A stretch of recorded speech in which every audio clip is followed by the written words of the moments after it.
Germany have won only one of their last 11 encounters with Italy. It was a friendly match back in 2016, which they won by 4-1.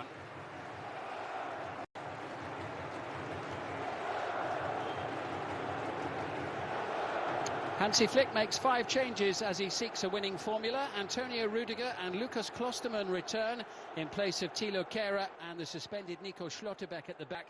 Ilkay Gundogan is preferred to Leon Goretzka in midfield, while the vastly experienced Thomas Müller returns instead of Jamal Musiala, and Leroy Sané gets a chance to impress with Kai Havertz left on the bench.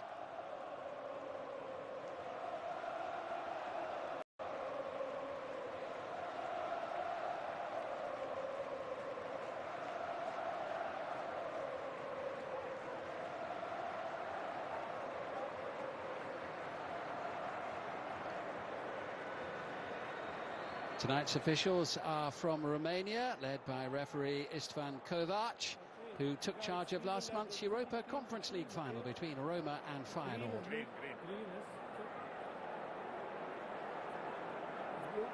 Take the ball, okay? Good luck.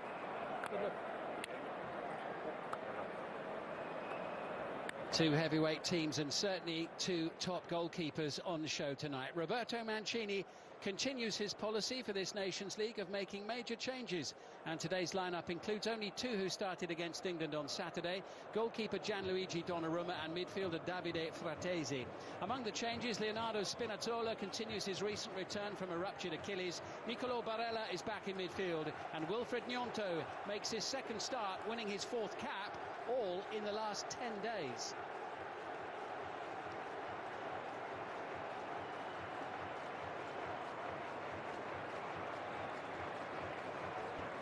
Almost ready to go. A final match of the season for these players. Another heavyweight meeting in the Nations League as Germany host Italy, these great footballing rivals. Borussia Park is packed, and it will be Germany who get us underway. Another chance for Timo Werner to lead Germany's attack. Without a goal in his last 4 appearances for the national team, he'd scored 6 in 6 before that. And Hansi Flick hoping that Werner's got his shooting boots with him today.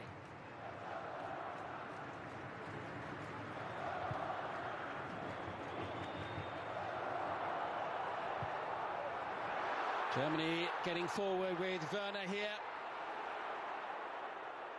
Held up by the Italian defence, and Bastoni just scoops it away. You just saw there the lack of certainly composure and confidence in Timo Werner. Great ball, wasn't it? Then he just taken on Mancini, at least got a strike at goal. Well, Werner got himself into some decent positions the other day against Hungary, but just ventured into an offside position more than once at the vital moment. Bastoni back in the Italian side this evening. Not in the squad for the England game on Saturday. But this is his 3rd start of the 4. Now Willy Gnonto sending it forward, collected by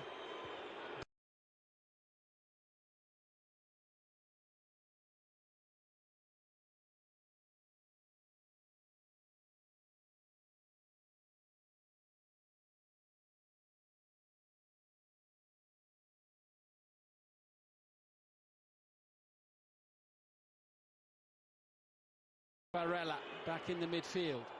Cristante to the near side, and Spinazzola, who's played a handful of games at the back end of the season and into the summer as we are now, following his return from a ruptured Achilles. Gnonto, little flick, tidy play here from Italy, doesn't quite fall for Raspadori. Well, excellent sequence of passes, wasn't it, from the Italians, moving it left and right, finding the spare man, and Spinazzola already pushing forward on this left-hand side. But Willy Gnonto, I think he has been a real positive. And here's earlier, right in the first few seconds of the game, Timo Werner there just showing a lack of confidence to go past Mancini, who does well. Yeah, Mancini and Bastoni, the central defensive pairing. And now Germany look to break again with Werner, and Donnarumma there had gone for a walk. He's going to walk back into his goal as well, you're right. on the edge of the 18-yard box. He's the one constant in the Italian team. He started every match for them in the last 12 months, Donnarumma. Everything else looks up for grabs, pretty much. You're right, but I think because it has been a long old season, 4 games quite close together, Mancini's decided to really put 2 teams out, hasn't he? Changed so many players.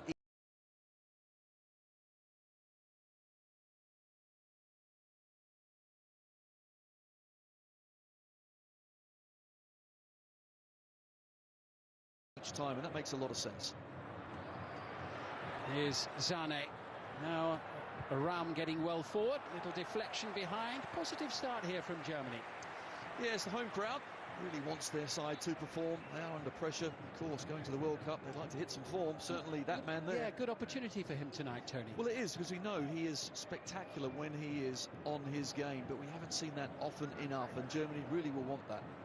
Yeah, Hansi Flick, they're looking for a big game from Leroy Sané for Germany this evening. He's very much been on the fringes of playing for them much of the time. That's the chance to add a little bit of creativity. And Donnarumma under... That when the Germans play well, they can rack up a good few goals. But of course, the competition is high.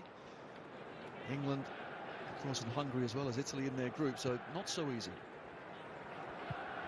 Niklas Süle across to Rudiger, of course, who's beginning a new adventure when the next season begins. He'll be in La Liga with Real Madrid, having made the move from Chelsea this summer.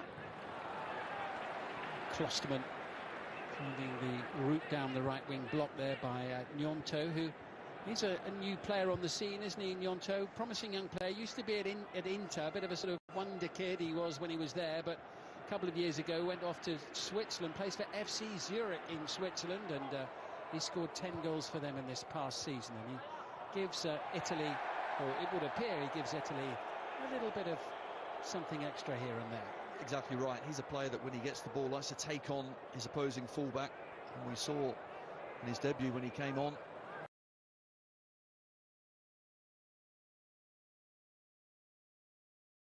Great piece of skill on the right hand side, crossed it.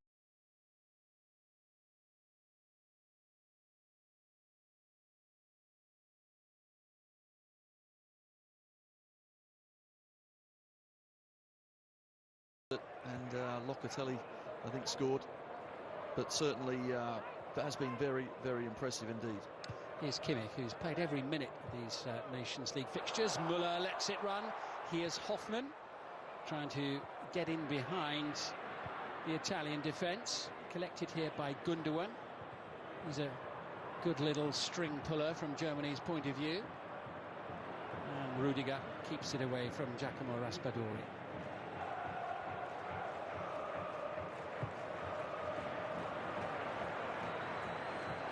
Rao settling into the left-back role for Germany in recent fixtures. It's 5 of the last 6 that he started, as Gundogan just puts a little too much on that one there. Too heavy. Donnarumma saw that one all day long. Just plucks it out of the air. Interesting tonight, Roberto Mancini. His front 3 really are probably the 3 smallest players on the pitch. Raspadori, Politano and Gnonto up against a couple of the biggest, Süle and Rudiger. So basically don't see it going in the air too much tonight for the Italians. Yeah, Scamacca's had a couple of starts as well, hasn't he? He's on the bench tonight, still looking for their new spearhead for their attack, I think, as the ball is nudged forward but collected by the home defence once again, and Gundogan rolling it forward, and Zane with a lot of lovely green space around him to bring the ball forward. He's lucky to find it at his feet once more, and he sends it just past the foot of the post. Well, he's fortunate to get that ball back, but when he did, he almost made the most of it. Stinging right foot shot, hard and low, just goes past the post, but the Italians caught upfield, and the 1-2 that didn't come off does eventually come back to Sané. That right foot not quite as accurate as his left, but decent enough strike, just goes wide. Yeah, Calabria racing across, trying to cut out the shot, but wide of the post in any event, as Kimmich swings his boot at it. This is Müller, put under pressure initially by Brian Cristante.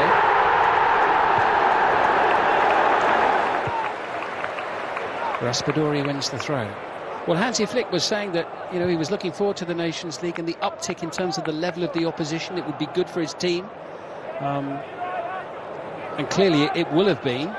But you just get the feeling that they could do with a win just to lift the mood a little bit. Germany have been left frustrated. It was that late penalty they gave away against England that Harry Kane converted. That meant it was 1-1 in that game, just as it was against Italy in Bologna. And then they were a bit disappointing against Hungary. Raspadori with a chance, and Gnonto in there as well.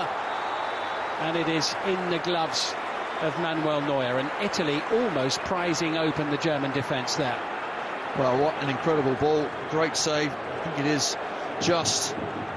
Certainly, he's onside. Yeah, onside. I think the free kick has been given, but what a great stop. Not once, but twice. Gnonto didn't know too much about it coming back to him, but Raspadori does get a touch. Hard and low. Gnonto following up. Still can't get it past the big German goalkeeper. Raspadori of Sassuolo. 10 goals in Serie A this season. This is David Raum now for Germany. Into Sané. Kimmich alongside him. Support from Klostermann on the near side. Hoffmann is now in possession. Müller wandering around. Just on the edge of the penalty area. Sané quickly relieved of it by Mancini. And then flicked forward by Calabria. The little knockdown by Raspadori. He was trying to pick out Barella.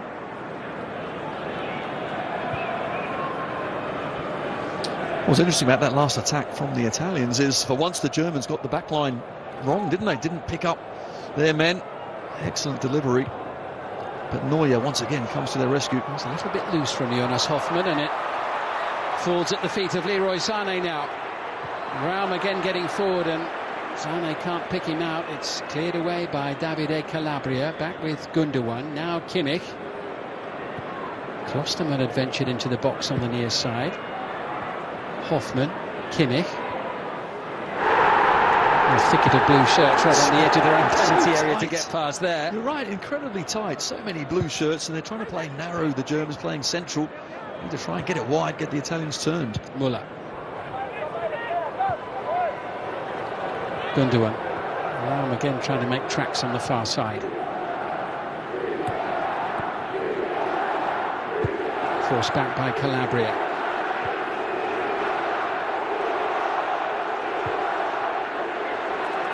It's into Timo Werner. He's got Mancini for company. Raum in support. Müller's in the middle. The ball heads towards him. Kimmich, great chance. 1-0 Germany.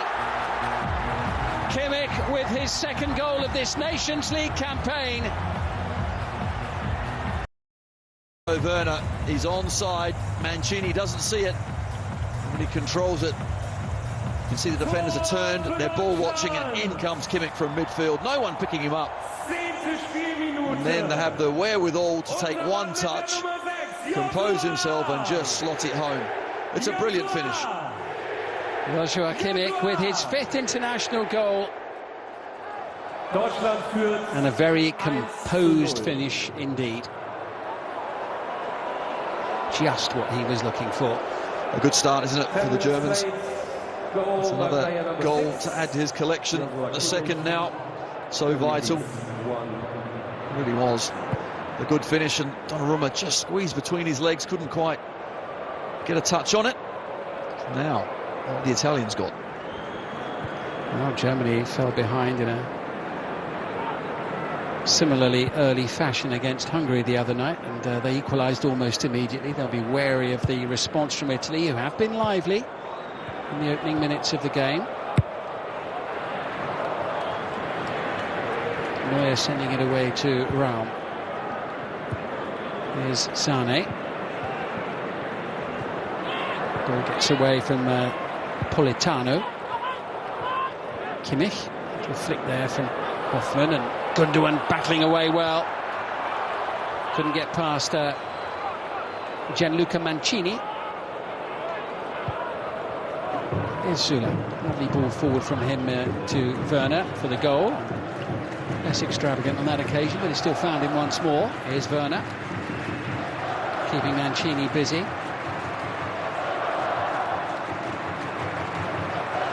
Can Germany build on this early goal?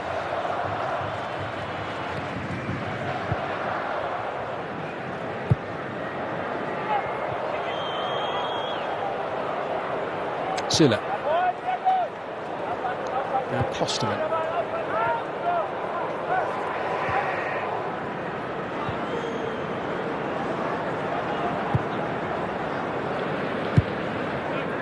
Germany still unbeaten since last summer in the European Championships when they were knocked out by England in June of 21 in London. 12 matches unbeaten, but they've drawn the last 4 before tonight. But starting this one very much on the front foot. That was Werner delivering the ball right across the 6-yard box. Kimmich now. This is Müller. Plenty of white shirts in and around the Italian penalty area, and it's sliced behind. Well, there's plenty of space, isn't there, in that defensive line for the Italians. Timo Werner almost took advantage on the left-hand side. Werner momentarily down on his haunches, but bright start from him. It was Fratesi who put the ball behind for the corner.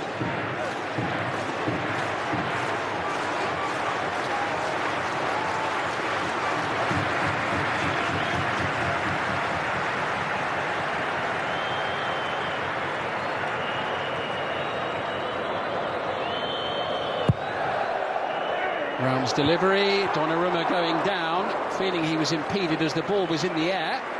Rudiger, not surprisingly, in the thick of it. It's a great ball to the back post. Rudiger just drifts off, and then Spinazzola from a standing jump. Never going to beat Rudiger. He attacks the ball so well. And here's that ball again to Timo Werner. Does really well. Controls, lays it off. Everyone's looking at the ball. No one's picking up Kimmich. But to control it and finish like that is really impressive. Easy just to slash at it, but not Kimmich. Tucks it away well.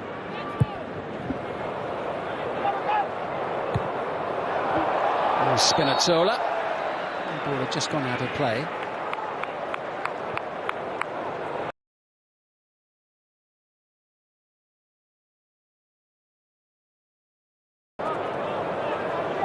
Yeah, 8 wins to start his life as the national coach, Hansi Flick, and then 4 1-1 draws in a row. It started back in March against the Netherlands, and then all 3 of the Nations League matches they played before tonight. Sula going for it, ricocheting off Raspadori.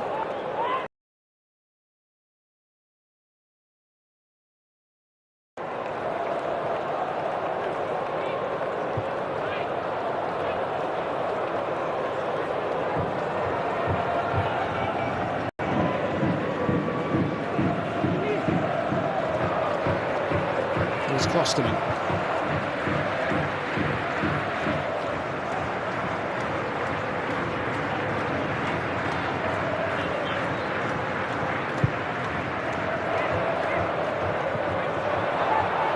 Played up to the ever-busy figure of Jonas Hoffmann, who was challenged there by Bastoni.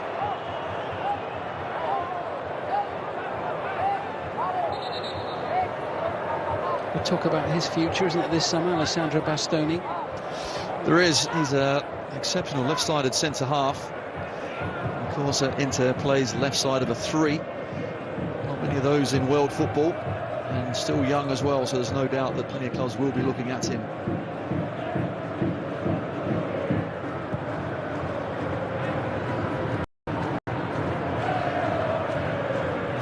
Sula, who's making the move to Dortmund from Bayern this summer. Klosterman.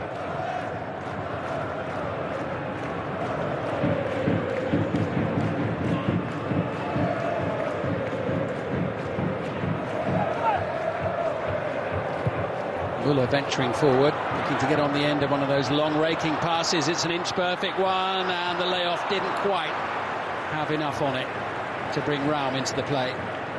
Well, Calabria appealing for offside. That's a couple of times now that long ball has got in. This is Fratesi. Italy looked to try and fashion a response, but breaks down for them once again. Bastoni was there, ahead of Jonas Hoffmann. Well, I was just about to say the Italians will be delighted to get hold of the ball again, but they've given it away. The Germans certainly are in complete control. Brief flurry, wasn't there, at the start of the game for the Italians, but after that, home side. That one opportunity for Raspadori, wasn't it, really? That was a good one. Home side has taken charge. Here comes Klosterman, closed down by Gnonto. Sidestepped him. Gundogan. And now Rudiger. Raum wandering forward. Being tracked by Politano. You're right, though, Italy not seeing too much of the ball at the moment. No, they're not, and the danger players that they've got, like Gnonto, needs to be given the ball in the last third. At the moment, they can't get hold of it. It's Kimmich. Play off by Hoffman. Sula back into Kimmich. Gundogan.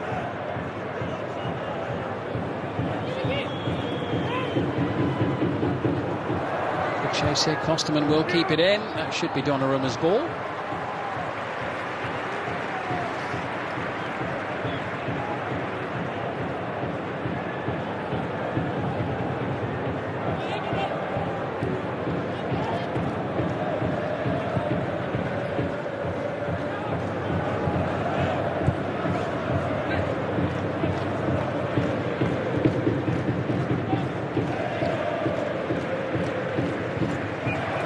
Gianluca Mancini, the Roma player, is part of that central defensive partnership with Bastoni tonight.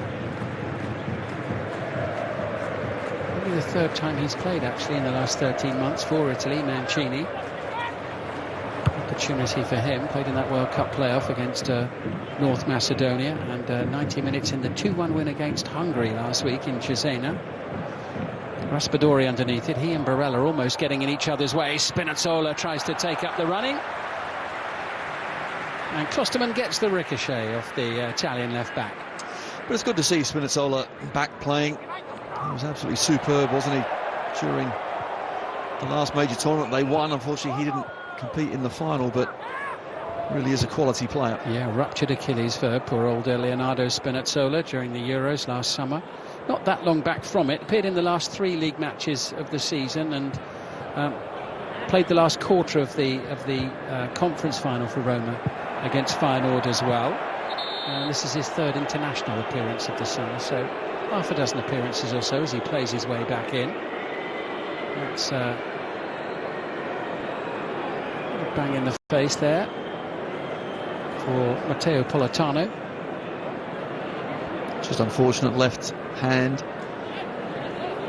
An accidental collision, no doubt. And Politano, I think he's another positive. Every time I've seen him just recently for Italy, of course, getting another chance to come into this side. I think he's done well. 3rd start in the 4 matches for Politano, who wasn't part of the squad for the European Championship win last summer.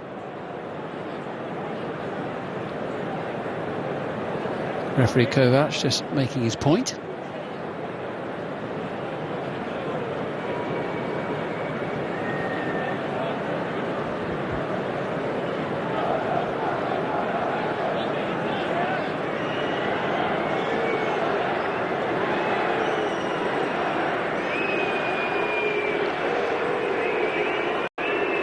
Politano and Raspadori, the 2 players either side of the ball.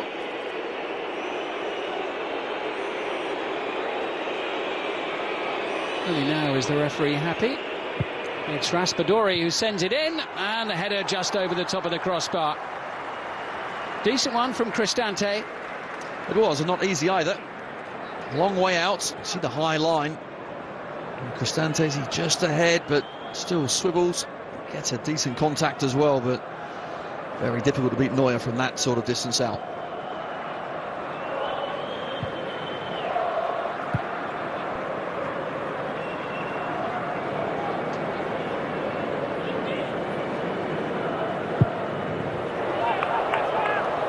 Rudiger a little over-optimistic there in trying to find Klosterman.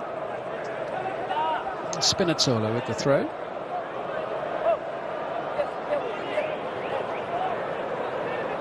He's got Mancini in his ear all throughout the first half.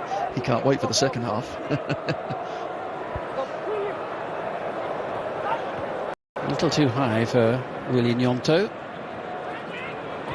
who still hasn't really had a chance to get into the game. He made quite an impact when he came off the bench in the reverse fixture. Yes, he certainly did, because he managed to get the ball in the last third to his feet. And then, of course, we can see what he's got, but at the moment he's doing a lot of chasing and not a lot of the ball. Sane trying to get away from Cristante, who's going to get a ticking off, and one imagines a yellow card from the referee. A little silly as well, because he's deep inside his own half. Crude challenge and the shirt pull. That's a definite yellow card. Nothing subtle about that one from Brian Cristante.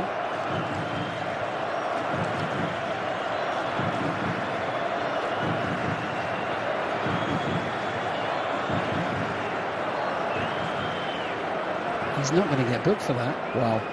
I think he tried twice to get booked there and still didn't.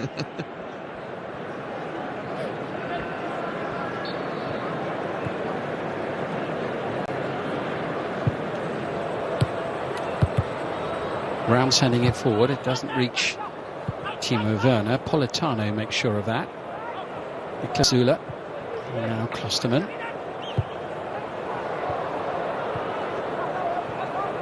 Hoffman. Midway through the first half, and Joshua Kimmich's goal separates the two sides. Germany, for the most part, controlling the play overall so far in the opening quarter of this game. Yes, they have been dominant, pushing the Italians back. Mancini will want certainly his team to be on the ball a little more than this. Here's Werner, and Mancini all the way out to the far side.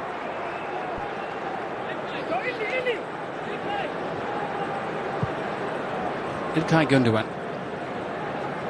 Chipped in with 4 goals for Germany in their successful World Cup qualification campaign, and chipped in with a couple on the final day of the season for Manchester City in the Premier League to ensure that they lifted the title over Liverpool. Sane into Hoffman, moving the ball around well here, Germany. Hoffman into Gundogan. Just too much on it once again, trying to bring Lucas Klosterman in near the byline. Very close though. Gundogan saw the run, and Gnonto, who's playing left of a front three for Italy, is having to go back to left back and chase his fullback all the way.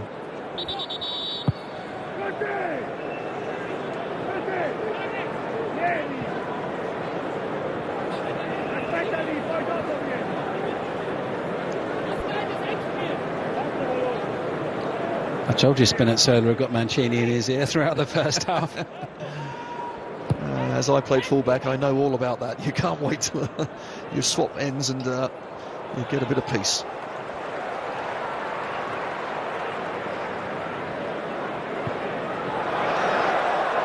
Here's Timo Werner. Can't find a way past Spinazzola, and it's an unlucky bounce for the German forward there. Yes, ricocheted off Spinazzola back onto Werner, but the space on that left-hand side was slightly alarming. And Gundogan, of course, found Werner, who couldn't quite do the rest. Well, I guess in your day it was more a case of Mancini running straight towards you, wasn't it? After yeah, you're right, okay. I know I'm that old, thank you very much for that. He was a top player, wasn't he, Roberto Mancini? Absolutely. As were you, of course. As Italy venture forward with Nicolo Barella into Spinazzola. Sane scuttling back. And the ball just creeping over the line. Italians don't agree. Spinazzola a little vexed by that. Klosterman will take the throw, though.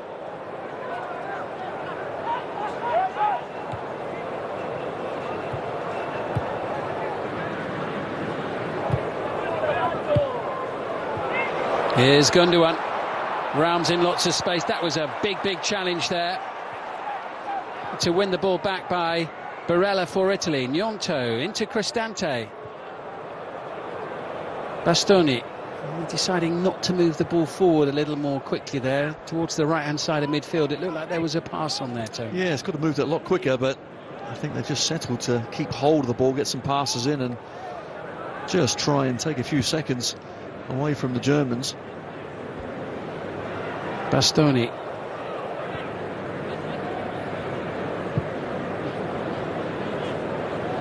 Same age as his shirt number.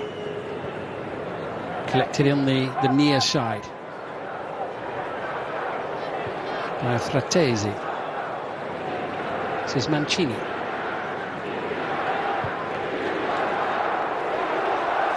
Plenty of support for the Azzurri tonight. In Mönchengladbach, as Spinazzola tries to bring it forward. He'll win the throw-in as well. It's been a while since they tested Neuer, though, in this first half. Yes, it certainly has. Frustrating. They find it difficult to get on the ball. The midfielder, Fratesi, Barella, Cristante, not really dominating that area as they would like.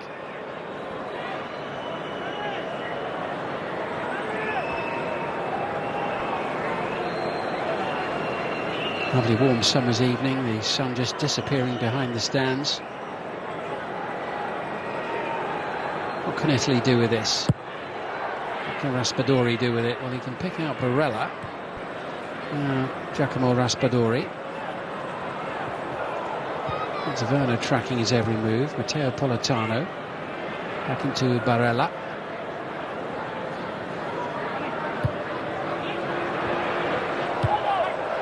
And Politano sending it across. Shanked away by Zulla. This Cristante.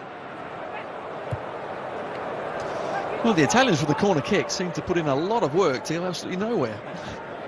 Yeah, they very quickly ended up back at square one there, didn't they? But Cristante, I was about to say a little more direct, but it was straight at Zulla, who almost opened the door for Raspadori. Well, the German centre-half did not know that the Italian forward was bearing down on him, and Neuer, cool as you like, knocks it past the striker, but wow, almost a big mistake. Here's Zulla into Gundogan, Kimmich. Werner starts to make tracks and then checks back as it falls to Sane, Gundogan.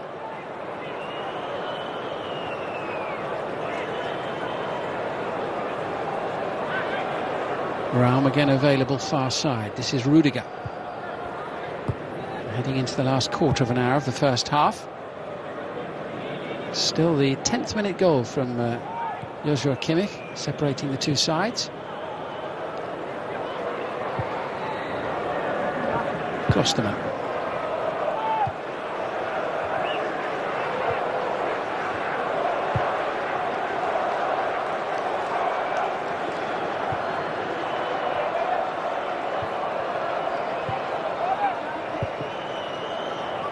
Italy with a win and 2 draws so far from their 3 matches, and Germany with 3 1-1 draws to open this Nations League campaign. For Italy, it's the big rebuild, having missed out on the World Cup. Mancini saying he was prepared to take some immediate pain for longer-term gain in terms of his experimental looking side, and the major changes that he keeps making between the matches at the moment to give people opportunities and see who he wants going forward, who takes these chances and grasps them. And Germany very much looking and getting the higher standard of opposition as they begin to fine-tune ahead of the World Cup at the end of the year. Kimmich now into Sane. Fratesi intercepting. Gianluca Mancini giving his best angelic look towards the referee. But the Romanian referee has blown his whistle here. Well, I think it's Mancini with the arm across. Ah, yeah. That's why. Yeah, you can't do that, Mancini here. There's the ball again, and Raspadori on the blind side, so close of just needing that around Neuer. That foul there was a little bit like the Chiellini on Bukayo Saka in the final last year. Which one? There's a few of them. Yeah. He was a master at it, Chiellini, but he's off for a new adventure, isn't he, in Los Angeles? Absolutely. Some sunshine and decent football. What a player. Well, he was and certainly will be out there, no doubt. Yeah, got a last chance to see Chiellini and Bonucci play alongside each other when Italy took on Argentina recently at Wembley in the Finalissima. Italy well beaten on that night. Very different look now as it's played forward towards Sane, into Timo Werner. There's a lovely flow about this, and Hoffman brings the save from Donnarumma. My goodness me, only just got his body down quickly enough to make the save. That was a lovely passage of play from Germany, and they're not finished yet. Klostermann back into Kimmich. Donnarumma had to be on his toes there. Well, he certainly did. It's a great save, but what a flowing move it was from Germany. Antonio Rudiger sliding it in beyond Calabria. And it is behind for a corner kick, and Germany just went through the gears a little bit there in the last couple of minutes. Here's the ball to Sane initially, a header to Werner, and then just get it out of his feet. And Hoffman hits it hard and low. Just needed to angle it into the corner a little bit more, but even so, Donnarumma down very quickly. Good save. Yeah, it was. Keeps it out.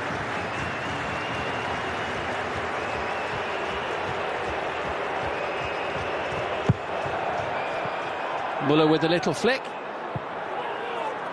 But Italy, all hands on deck, managed to get the ball away, but Neuer, not surprisingly, was up near the halfway line trying to get involved in the match. Zula sends it back and it reaches Rudiger, and now Gundogan. Bit of space for Kimmich, referee sidestepping the action. Werner, 4 teammates inside the box. He's trying to find Zane, but the interception was made initially by Barella. Here's Gnonto. It's a rare touch of the ball for him, actually, in this first half, and he's got his team a free kick. It is. Showed many more years than his 18 that he's got under his belt, because that was certainly plenty of experience just stepping across Sane as he's trying to come back at him.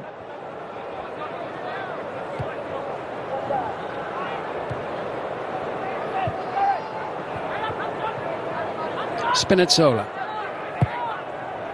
Just over 10 minutes to the break. Look at all that space on the far side for Politano. Support from Calabria. Could be a chance for Barella.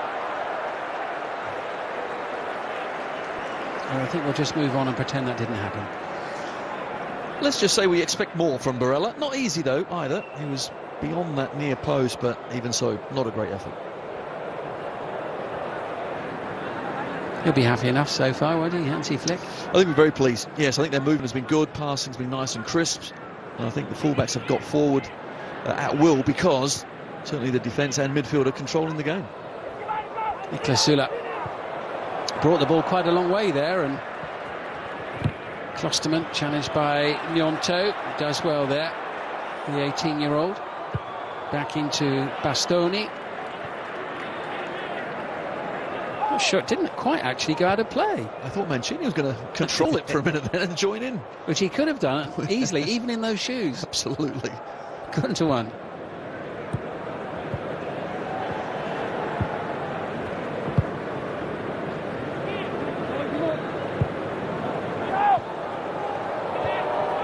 Here's Rudiger.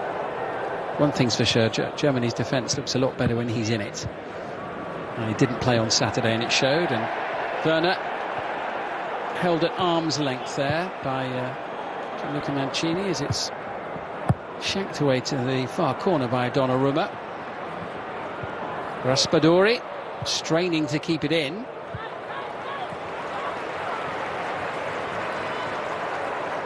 But again, it's Italy who are left chasing the ball and Germany in possession. Italy just cannot retain possession whatsoever.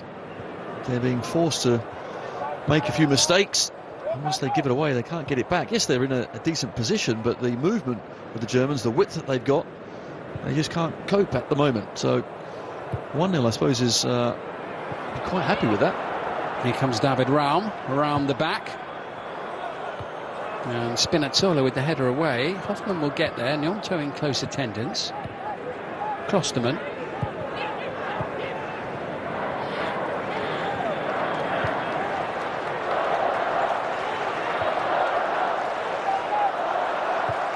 Süle.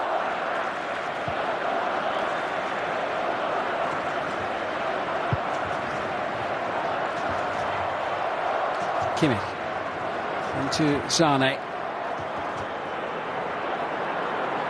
Harassed by Calabria. Thumped away by Mancini. Do you think Germany are playing like a team tonight? They've got that little added intensity, haven't they, perhaps? I mean, partly because I think they feel a bit frustrated with how the results have gone in the last week or so, but also, of course, there are only so many opportunities between now and the World Cup, and there are places yet to be cemented, aren't there, in Hansi Flick's team? Yes, and I think they look like they're certainly an extra yard of pace about them. They've been sharper to the ball, and the likes of Sané, when he's on the ball, just tries to set off one of those mazy runs. Hasn't really worked out for him at the moment, but certainly Werner's worked hard on the left-hand side. There's a nice balance about this side, and as you rightly say, Rudiger at the back just controlling things. So the Italians have got a bit of a problem here, you know, how to get back into this game. How do they impose themselves on this match? They're struggling to create anything, aren't they, in this first half? Spinazzola with the throw. Ball goes out off the frustrated-looking figure of Giacomo Raspadori.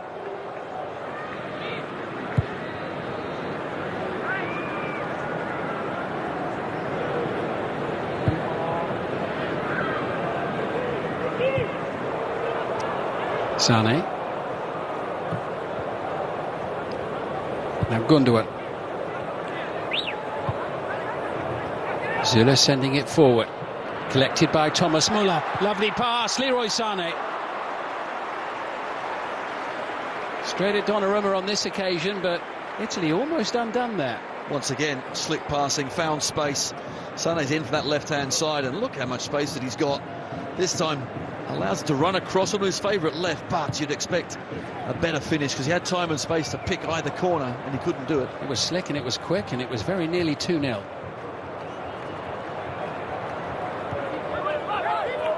Which is what they were thinking. Almost, but not quite.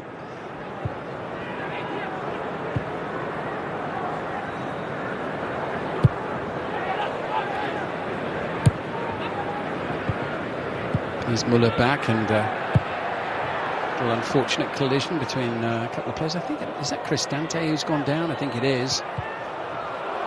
But referee hasn't noticed yet. Cristante looks up, and the game is disappearing away from him, with Sané advancing and still going here. Leroy Sané into Timo Werner, and another save from Donnarumma. He has been quite busy in this first half. Well, he's had to pull off some very good saves, and there was another one, but Timo Werner, you just expect a striker at this sort of level to show a bit of composure. That one's just a straight hit at goal. Can have a bit of guile and just curl it into the corners, but Timo Werner couldn't quite manage it. But once again, a good save from Donnarumma.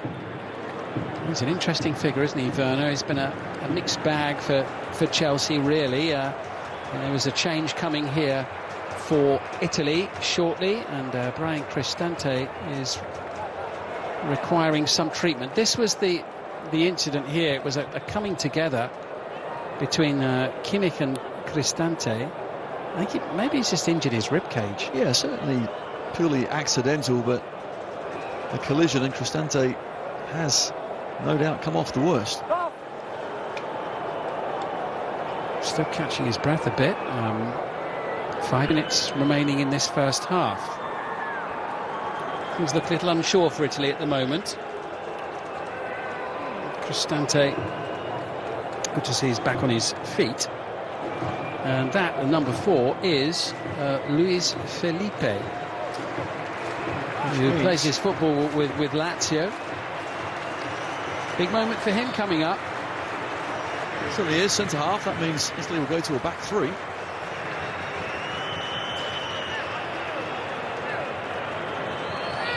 Luis Felipe, first call up this summer for him. More on that in just a moment, with Italy on the back foot. Sané challenging. The always busy looking figure of Nicolo Barella. He's a real busy bee of a midfielder. He's always scampering around, working up a sweat. Here he goes again, Barella. And he'll settle for a throw, but he's gained a bit of ground. No, he's a good player. Really do like him, and if you're looking at the players that Mancini has got, there's no doubt the likes of Spinazzola and Barella. There's Bastoni on the ground there, and you can clearly see what his issue is. And Bastoni not involved in the England game the other day. He doesn't look very comfortable at all there. No, telling me this injury wouldn't be good, because clearly Roberto Mancini wants to change the formation. You can see him talking to Barella of what's going to happen, but he needs Bastoni to be fit. Luis Felipe, Brazilian-born, also has Italian citizenship. This is his first goal, but has played for Brazil at under-23 level in the past. Has sat on the bench watching the Nations League fixtures so far, but set to make his international debut in a minute or two.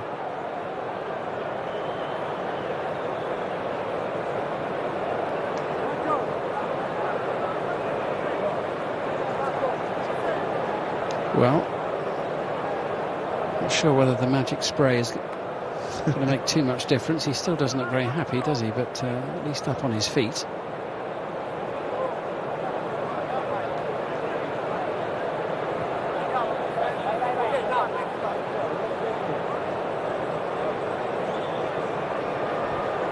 So here comes the first change, and Matteo Politano is going to be replaced here by Roberto Mancini.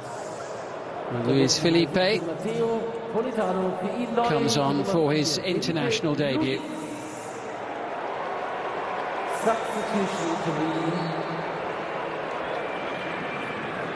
Matteo Politano is replaced by Luis Felipe.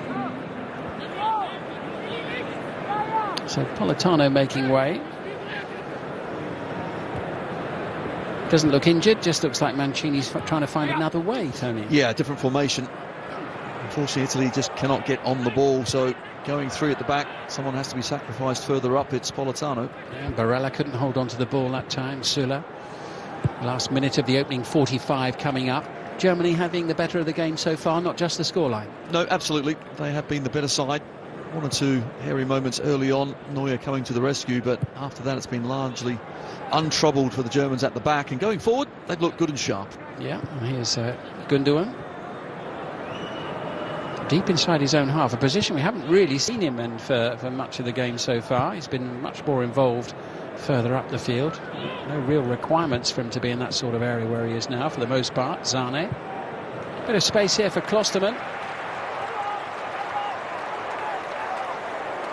Müller, as ever, in space. No one finds it better than he. Kimmich and Raum as well over on the far side yet again. Well, he's pushed up so high on that left wing, and Sané is coming off that wing and inside, causing Italy problems.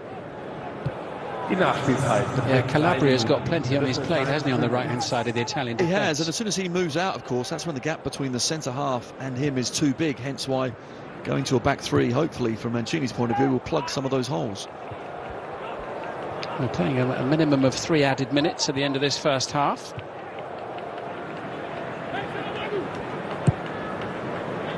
Rudiger.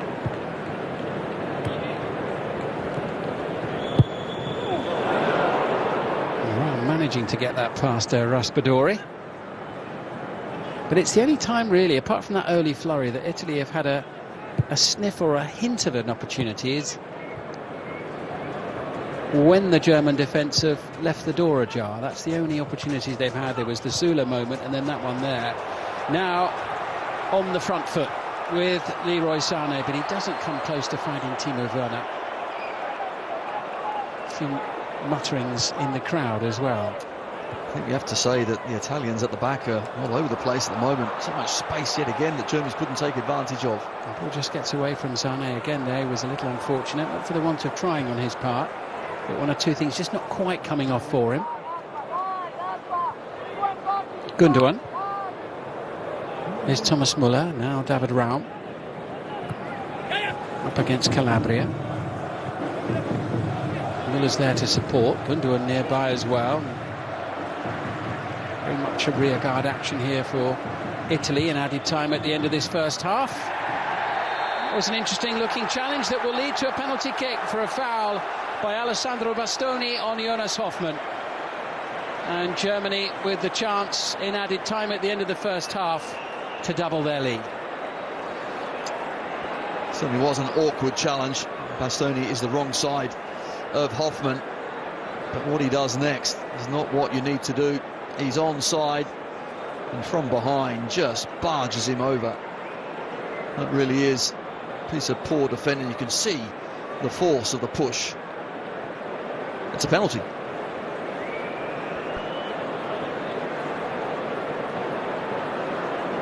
Well, big moment then, right on the stroke of half-time.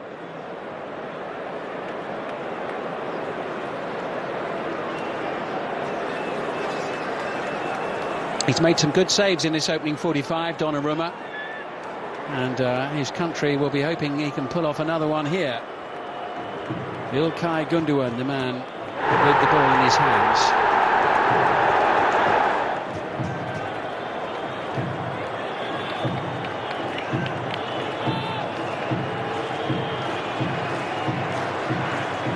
It'll be almost the last kick of the first half. It's Gündoğan against Donnarumma. And it's 2-0 to Germany.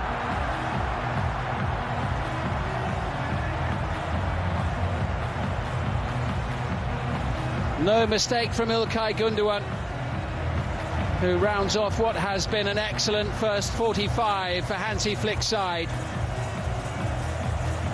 And given their lack of goal-scoring opportunities in the first half, it does rather look a long way back at this point for Roberto Mancini's Italy.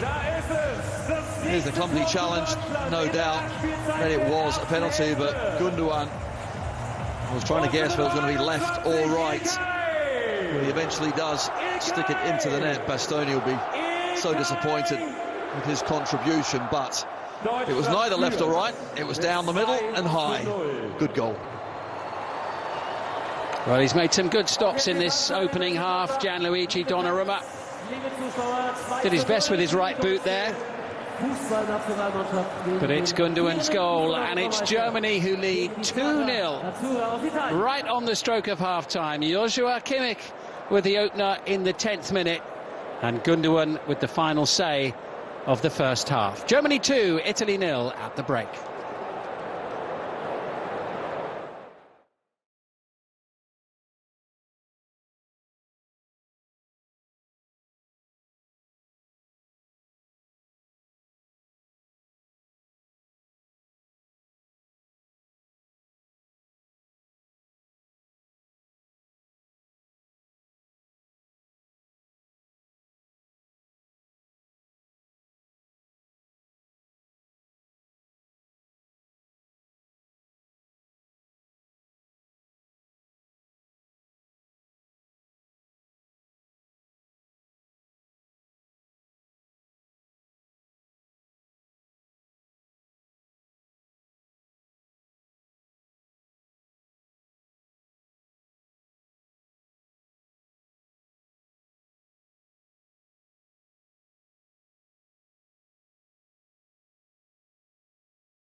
Welcome back to our live coverage from Mönchengladbach as Germany take the field for the second half. Manuel Neuer hasn't had an awful lot to do so far,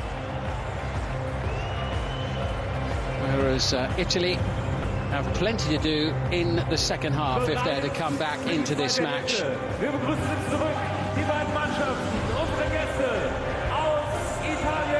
And Giorgio Scalvini is going to replace Davide Fratesi. Fratesi struggling to get into the match in the first half. Not the only Italian player you could say that about, to be fair, but Scalvini coming on to replace him. Just 18 years of age. It's his international debut, Scalvini, player from Atalanta. Made 18 appearances in Serie A this season. Only made his debut for the under-21s last November. And Gianluca Caprari is going to replace Brian Cristante as well. So Scalvini, who is a central defender, on for the second half.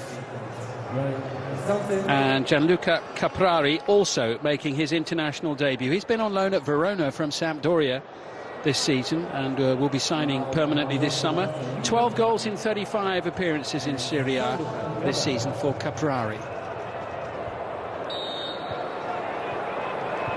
And perhaps not surprisingly, no changes from Germany's point of view. It's all going swimmingly for them up to now. Absolutely, yes. Germans well on top, looking no doubt for some more goals, but Caprari, yes, has gone up top, so no Raspadori. And Fratesi, really, he's a player that needs, I think, a dominant Italian midfield to make those clever runs, but that wasn't the case, so off he is as well. Yeah, he was much more involved further up the field, wasn't he, when these two sides met each other in Bologna in the first match day of this Nations League campaign. Could be an opportunity here, and it's fired wide of the goal by Cristante. Unfortunate. Nice early attack from the Italians, and Cristante, never normally this far up the pitch, right on the 18-yard line. Let's fly with his left, but just beats the post as well. Well, he scored in the win away to Turkey in March in a friendly. He had an opportunity to get another international goal there. Kimmich, who opened the scoring early in the first half.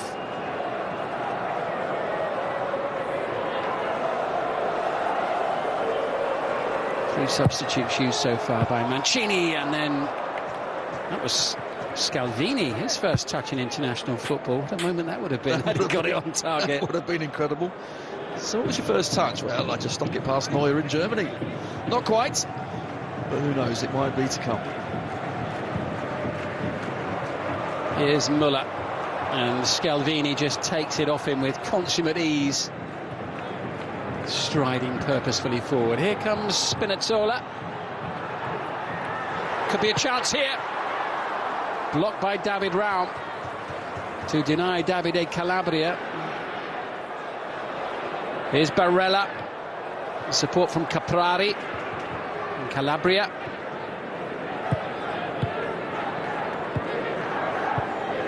Well, those two substitutes giving a little bit of impetus here to Italy. Another opportunity, and Cristante hides underneath his jersey. Yes, because that was not a good effort, but whatever Mancini said at half-time, it has worked, because they've come out firing, pushing forward, asking Germany a couple of questions, which in the first 45 minutes they certainly didn't do enough of. Raum for Germany, just rolling it out of play inadvertently, the Hoffenheim player. He made his debut last September, getting established in the starting 11. Caprari, tidy footwork. Calabria under pressure, and Sane now looks to head forward, but a little ponderous in possession.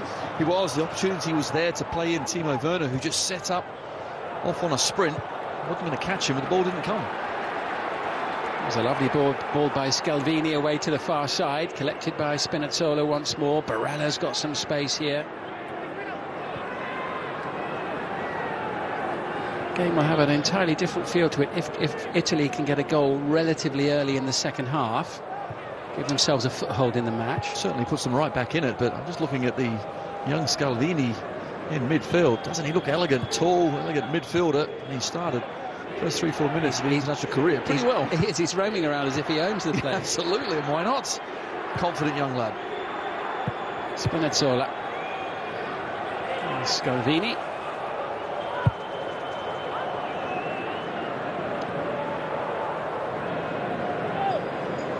He has the demeanour of someone who is a lot older than his actual age, because he's only 18, Scalvini, but he roams around with an assuredness about him.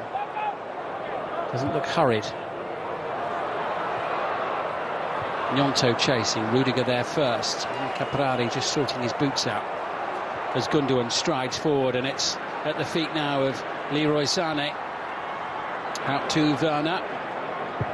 Muller's heading to the far post. Bastoni able to make the block. Italy with now time to get organised behind the ball. Well, they certainly need to get organised, but certainly in that first half, at times it looked like it was certainly 4 or 5 defenders just thrown together and playing with each other for the first time, which of course this is basically what we are watching, isn't it? Absolutely, it looked like that, yeah. Mancini's building for the future, and they are making a lot of changes for each game. If you've just tuned in a little bit late, Donnarumma and Fratesi, the only 2 players who started against England in the last game at the weekend, keeping their place in the starting 11 tonight. And one of them's gone off now, so Fratesi's no longer on the pitch. Very different look. A couple of international debutants coming on right at the start of the second half as Italy try to get back in the game, but Ilkay Gundogan has other ideas. Klosterman away to the far side, and Thomas Müller. Here's Kimmich, and now Raum.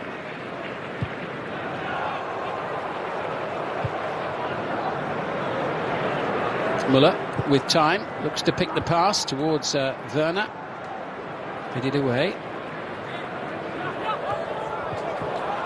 Raum again, it's in front of Gundogan, half cleared and into the back of the net.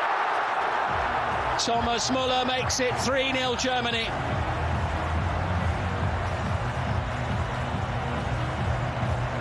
Just when Italy were starting to see a bit more of the ball and look as if they might be able to do something with it, Germany back up to the other end to further increase their lead. Well, I'm not sure what Alessandro Bastoni was thinking. The ball comes across, everyone's expecting him to clear it. He just lets it go for some reason. And Thomas Müller does exactly what he should do, just hit the target, hits it hard and low, but the mistake was certainly Bastoni's initially. Goes in between Spinazzola. Donnarumma's weight was moving to the right-hand side, couldn't get back, and it's another goal. Yeah, it was inadvertently set up by Spinazzola's clearance, wasn't it? Just fell right at Müller's feet. So Thomas Müller among the goals tonight. His 44th international goal. First of this Nations League campaign. Score back in March in a draw against the Netherlands. 3-0 Germany. And they are getting back into their stride. Well, that 5-minute good start from the Italians was certainly snuffed out. Here comes Sané in towards Werner. Luis Felipe with the challenge.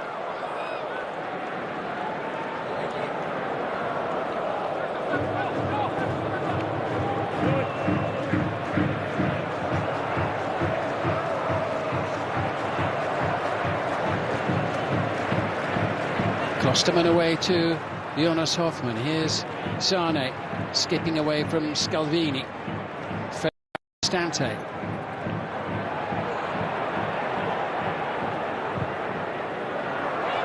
Rather lucky to have the ball back at his feet here, Sané.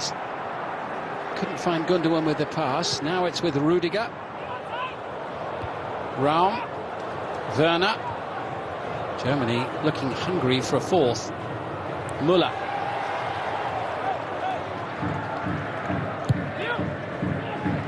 Here's Kimmich now.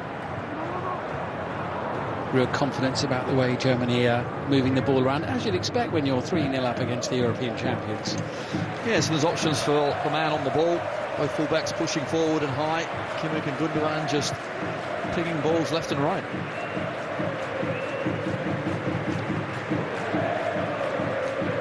We're 2/3 of the way through this Nations League campaign when tonight's matches are done, and double date in September, the next international fixtures towards the back end of September. Germany home to Hungary, and then they finish up away to England. Italy host England, and then travel to Hungary with the final group game. Hungary have really acquitted themselves well in this top tier. Caprari now tries to find an opening, has a little look. Here's Barella! Had it gone over the line? Italy feel it had. I think the referee says no. Barella can't quite believe it, and the referee says hang on a minute. Wow. Incredible. Neuer, what a save.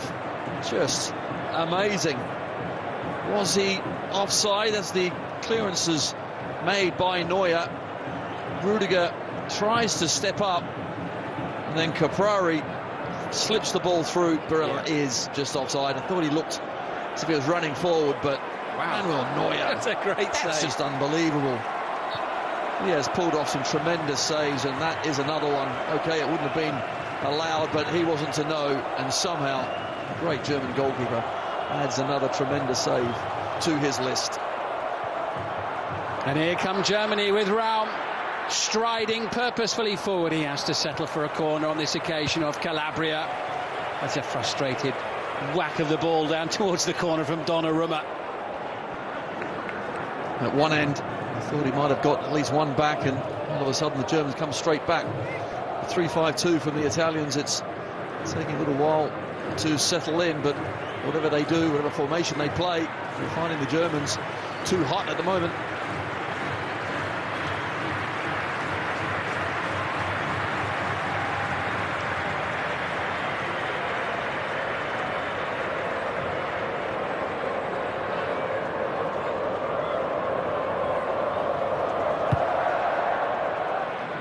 Germany mixing it up, looking for a decent angle. Kimmich now into Gundogan. This looks promising. Falls at the feet of Werner. Scooped away. As far as Raum, and that was Barella barreling into him as best he could. Clever corner, wasn't it? It was. Between Kimmich and Gundogan, great understanding they have got.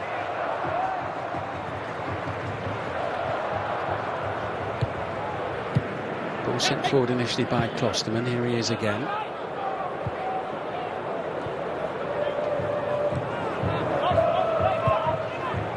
Kimmich just gets away from Jonas Hoffmann. That was Stoney sliding in. Italy looking a little hassled and stressed at the moment. Yes, they certainly look a little disorganised. Everything's a rush. Do you like the look of the middle of Germany's midfield with Gundogan in alongside Kimmich? I do. As opposed to Goretzka. Gives them something a bit different, doesn't he? Gundogan into Leroy Sané! What a chance that was. Wouldn't have counted anyway. Flag goes up, but almost opened up there. Gundogan right on cue. That's what he gives the Germans. Yes, he can play that holding role, but look at this. Goes between two players, then spots the pass as well. Sané just offside. Donnarumma guesses right.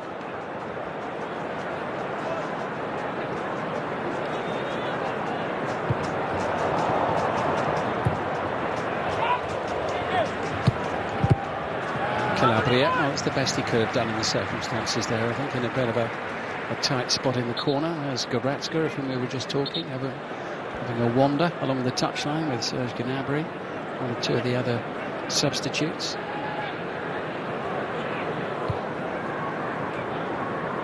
Bastoni, Spinazzola, Wilfried Gnonto, who's just flitted around the margins of the game tonight. He was something of a focal point for the time he was on the pitch when these two sides met 10 days ago. He was involved in much of Italy's attacking play late in the game that day. And this is his fourth cap in quick succession. He was, but I think coming on as substitute as well, it's a a different stage of the game. You're nice and fresh. You can really run at the tiring defenders. Here, he's had to start the game, and Italy haven't started the game well at all. They find themselves way behind. Poor clearance there from Donnarumma as Gundogan tries to roll it forward in towards Muller. Collected by Mancini.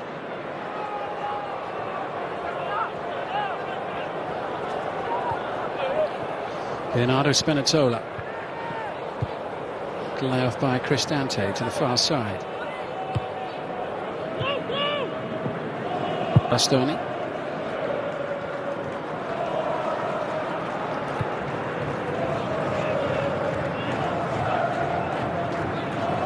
Well, Italy so far had a 1-1 draw at home to Germany, a goalless draw away to England, and sandwiched between them a 2-1 home win over Hungary in Cesena. Coming unstuck a bit tonight, and Donnarumma kept things interesting there as well. Showing that he certainly can play. Might need him to be in action again in a moment as well. Germany looking to pounce. It's Kimmich rolling it in. Sane lets it run. Werner. Well, it's very straightforward from Donnarumma's point of view. Again, it's a striker lacking in confidence. Here's Gnonto, and Rudiger's all over him.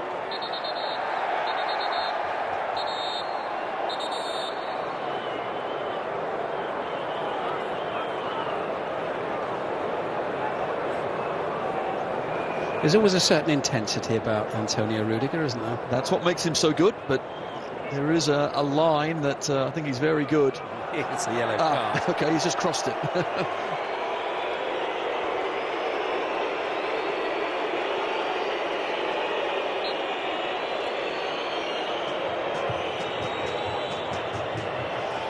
More for what he said. I think that's been simmering, hasn't it, throughout this game? He's a smashing player, and he certainly knows how to ruffle feathers, doesn't he? Yeah, absolutely. You've got him in your team every day of the week. Real Madrid have got one heck of a player, and Chelsea have got a hole to fill.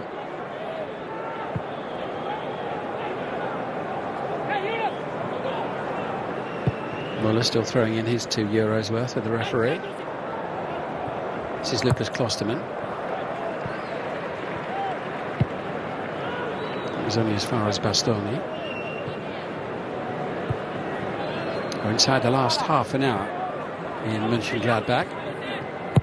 Calabria goes beyond Caprari, and Spinazzola will have to go chasing after it. He's got Hoffman for company.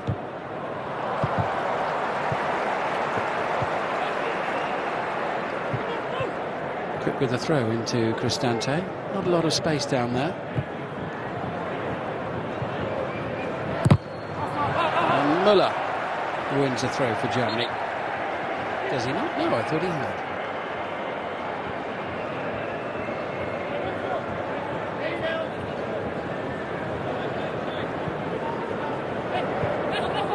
It's Klosterman getting in ahead of Cristante.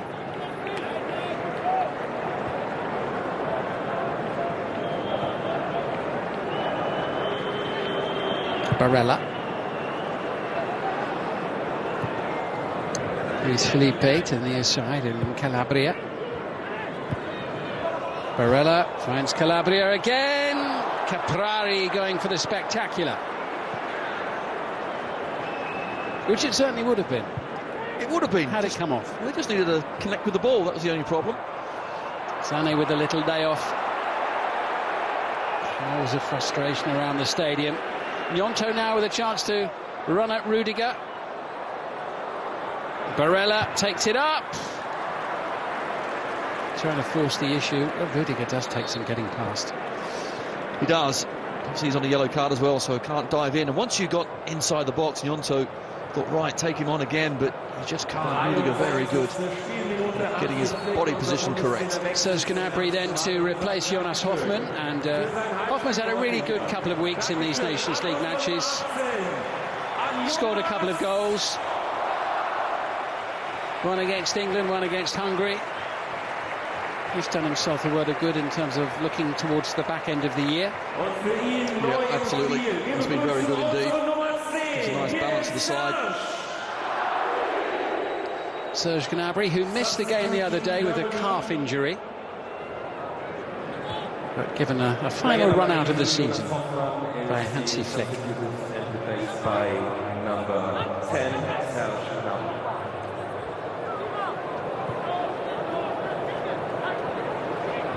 Here's Joshua Kimmich. He's played every minute of these 4 internationals, Kimmich. He'd missed the 4 leading up to it, the 2 in November and the 2 in March, but available and raring to go, and such a key component for Germany that he's been there all the way through. As Gundogan sends it forward, it's a chase for David Raum. He really got there as well. Almost, but yet again, Kimmich he's always an option for the defenders just to pass the ball into. When he gets it, looks up, and always plays the right pass.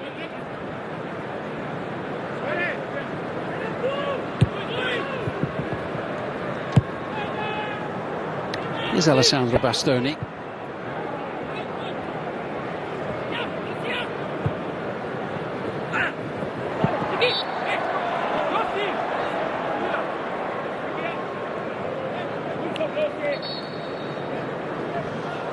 Another change coming for Italy now. Leonardo Spinazzola is the player being replaced by Federico Di Marco.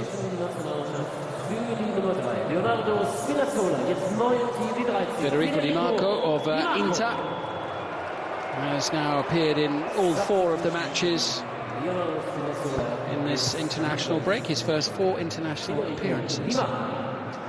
Straight swap, like for like, and he'll be charged with trying to certainly drive the Italians forward from deep, but also nice fresh legs to defend this powerful German side at the moment. And Bastoni up against Gnabry. It's collected by Leroy Sané. 25 minutes to go. Barella. Caprari. A little bit of space for Calabria.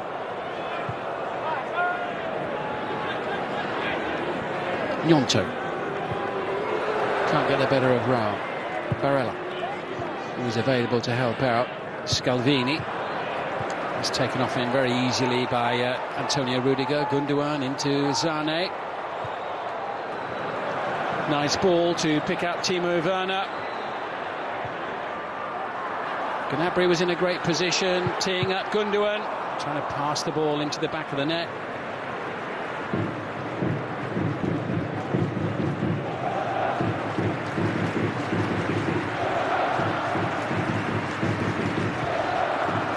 So Di Marco with the initial pass out, venturing forward. He'll try and get on the end of this one, but it's miscued.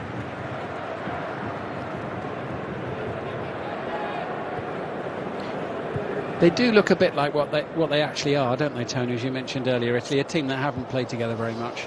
Yes, and you can see the mistake positional, getting the ball away in dangerous areas. Something they're very open when there should be someone just filling in, but they haven't quite got that understanding. Again, that's absolutely natural, but what Roberto Mancini is looking for is someone that is comfortable at this level and shows him that, you know, they should be part of this team going forward. A lot of players have been given the opportunity. What a pass there from Gundogan into Muller. Muller looking for Gnabry. Great chance, and finally Timo Werner slides in to score. Germany 4, Italy 0. Great team goal. Excellent move. And Timo Werner couldn't miss that one. And he certainly didn't. Gnabry's come on. Look at the space that he's got, though. As he just pulls away from Calabria. Di Marco is playing him on top. He doesn't then get back inside either. Timo Werner's first to react. And it's the German striker that tucks it home. He's worked hard. He's had chances that he hasn't taken. And finally he does. Was ein Fußballabend. Genau so haben wir uns das gewünscht. Tor für Deutschland in der 8. Germany back among the goals. Und es ist unsere Nummer 9, Timo. Having struggled for a cutting edge so far in the Nations League this month before tonight. Suddenly they've burst back into attacking life. And what a miserable night it is turning into for Italy and for Roberto Mancini. Goal for Germany. It's just a shame for the Italians that this game has come at this point last, because the first three we were talking earlier, weren't we, that actually there's a few positive signs. Oh, it's given away by Donnarumma. Chance here for Werner for number 5. 2 quick goals for Timo Werner. The second, something of a gift. And this is turning into a thrashing. Well, now certainly is Werner at the double. And once again, won't get any easier chances than that. He's smiling, he's laughing, but the Italians here have only themselves to blame.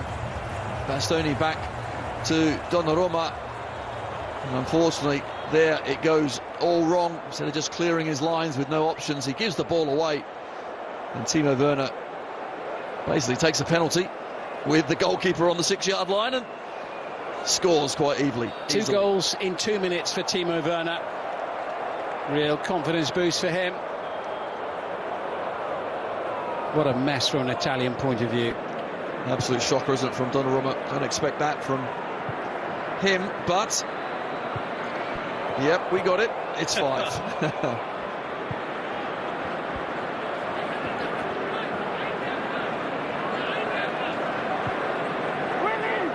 Well, if they were underwhelmed with the result against England and the performance as well as the scoreline perhaps against Hungary the other day, the German players will be feeling miffed no more. 5-0 against Italy, and we still have 20 minutes to go.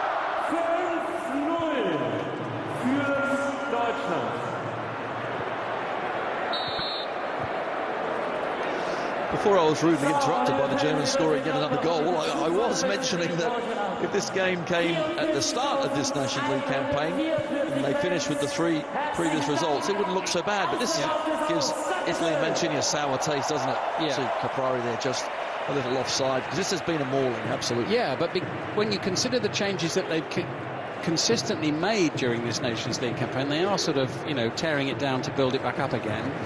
The draw with Germany was a decent result, wasn't it, for Italy? Then the win against Hungary, given how Hungary have been playing, that was a good a result not to be sniffed at. And then the draw with England on paper, that sounds decent as well. But this, as you say, is this is a good old-fashioned pasting, isn't it? It is, and sometimes the scoreline can be deceiving, but not this one. It really is. 5 goals of difference, because Germany have been very good. They've had other chances as well.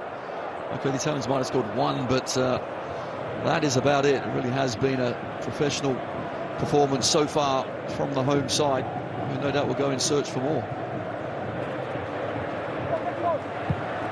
Calabria, who's just captained Milan to the title in Italy. Barella trying to send it in and can't find a way to get the ball to Gnonto past Rudiger.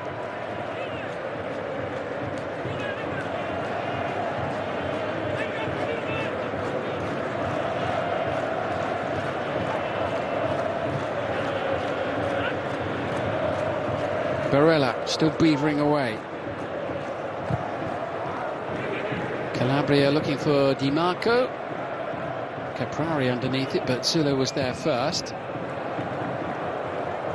It's high and it's hopeful. And it's Manuel Neuer's ball.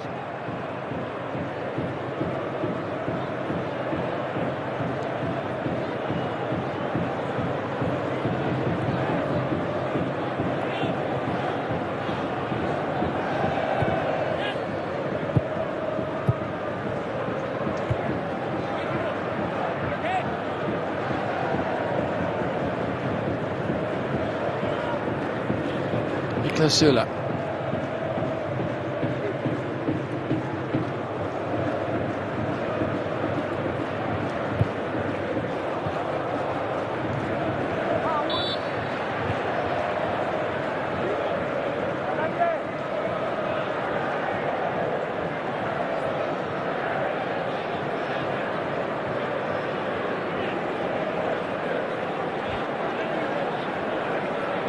Germany with a little bit of defending to do here.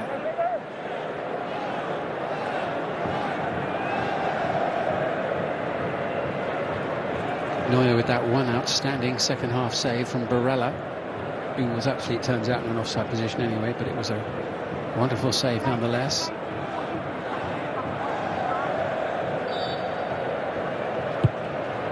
From Di Marco.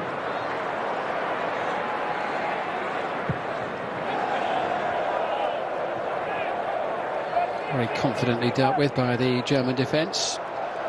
Two more substitutes waiting to come on. Lucas Mecha being one of them. Have to wait just a little bit longer. I think Jamal Musiala's down there as well.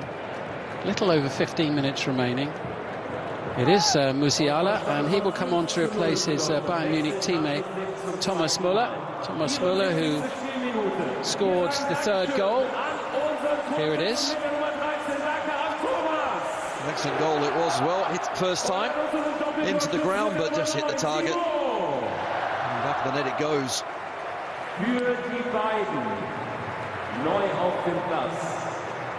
Herzlich willkommen an unsere So Nummer Musiala 14. on, and Timo Werner coming off to be replaced by Lucas Mecha. Auf dem Feld mit der Nummer 11. He wins his sixth cap, the Wolfsburg striker.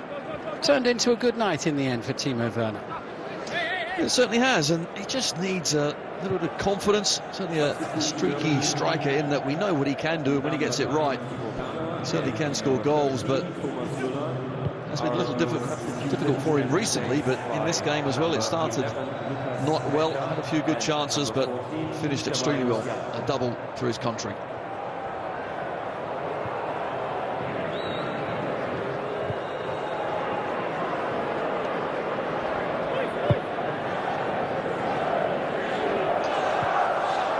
"15 minutes to go. Germany looking really good here tonight. Italy looking for a goal of scant consolation." Mancini straight away has signalled to the bench because it looks to be a muscular injury. Just what you don't want last game of the season. 2 goals in 2 minutes for Timo Werner tonight. Gnabry pulls it back well, doesn't he? Could easily have gone for goal himself. Instead, knows that Timo Werner's in a better position. He's in front of Di Marco and tucks it away.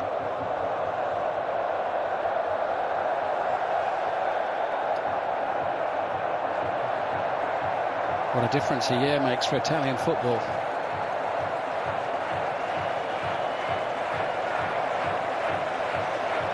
The proverbial roller coaster ride.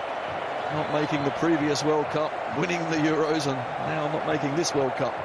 And it's a completely different team out there now to the one that won the European Championship 12 months ago. Well, he'll be a lot happier tonight, despite the look on his face there. Just thinking of both managers on their sun lounges on holiday. One will be moving uncomfortably, and that'll be Mancini. Hansi Flick will be there soaking up the sun. Luca Mancini moving to the near side, and Gianluca Scamacca getting ready to come on. Scamacca, the Sassuolo forward. 16 goals he scored in Serie A this season. Now looks like we're going back to a back four again. And Scamacca on. Formation will change yet again, but if you're looking at the Italian strikers, surely Scamacca must be the favourite to get that number 9 position. Here comes Calabria. Plenty of blue-shirted support in and around the penalty area. Federico Di Marco now sends it in, and Gnonto fires the ball home for Italy. It's his first international goal. What a moment for him, the 18-year-old from FC Zurich. Well, he's had some tournament, he really has, and now he's got himself a goal as well.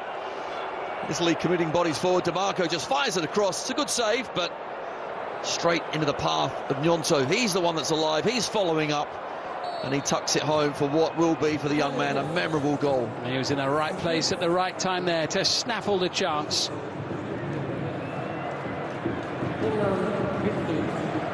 And Italy have a goal to marginally reduce the deficit to 5-1. But a big moment there for Wilfried Gnonto. Here's Musiala, back into Kimmich.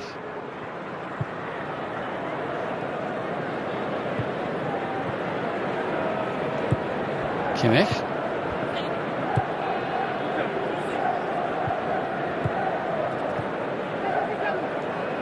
Kasula just keeps it away from Scamacca. Bastoni with the header down. Given away by Cristante initially. Musiala can't keep hold of it. Sane helps him out. Free kick for Italy.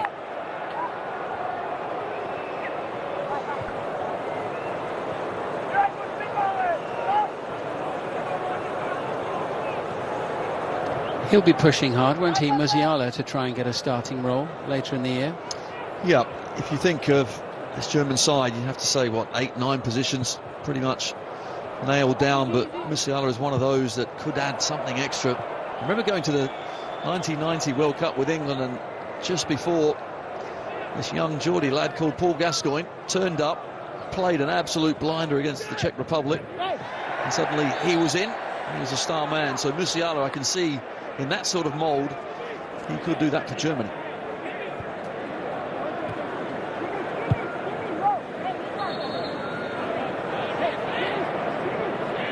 And Calabria just complaining to referee Kovac.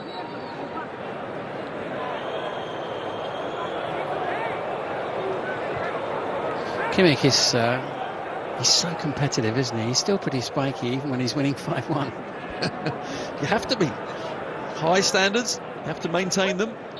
Don't let anyone off the hook and just keep playing.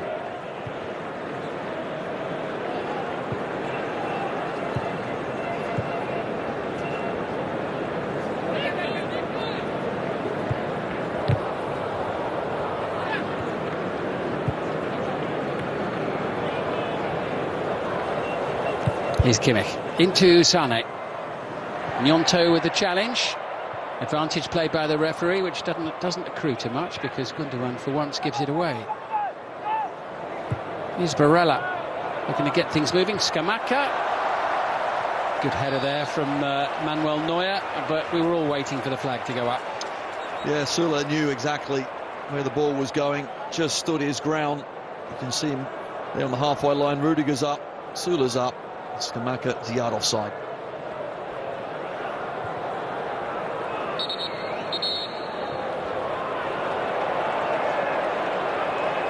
And Leroy Sané gets a yellow card because he's complaining still to the referee about why he didn't get a free kick. A lot of the bookings tonight have been for back chat. Certainly referee Kovac does not like players talking to him.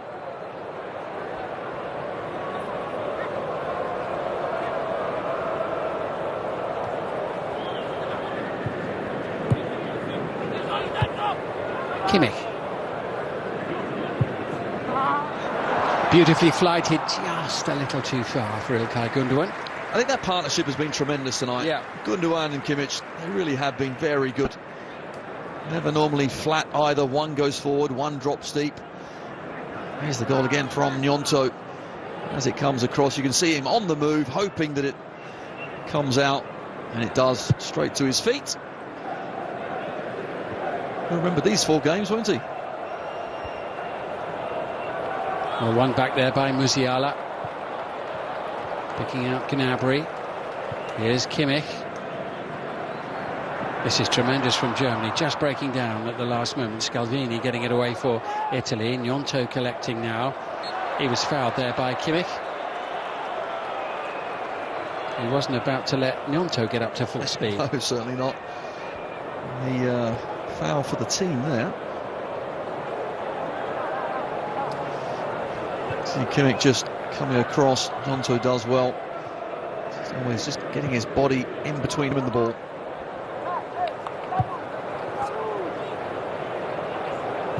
Back with Scalvini and now Bastoni.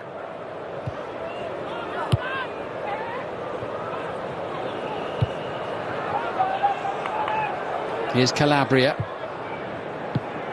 Cleared away by Antonio Rudiger into Ilkay Gundogan. Little slip as he plays the pass.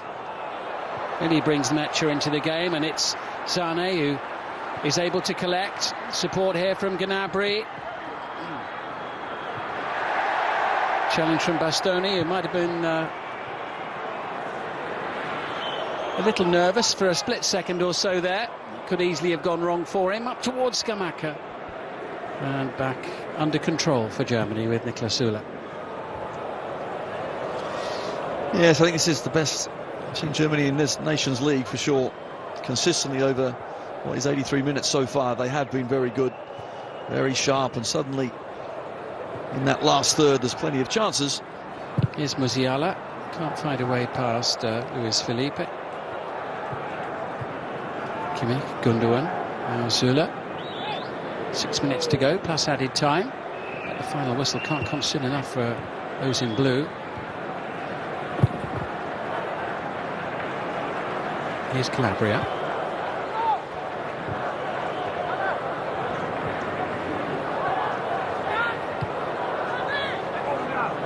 Scalvini just moves it away from the traffic. A little bit of space here now for Di Marco.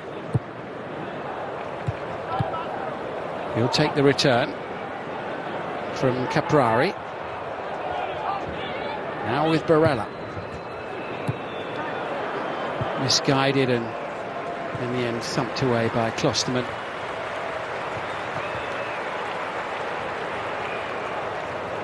Hasn't been enough quality in key moments and for key passes. No, and that runner cross there was an example of it, because there were certainly 2 or 3 good options, but delivery just wasn't quite right.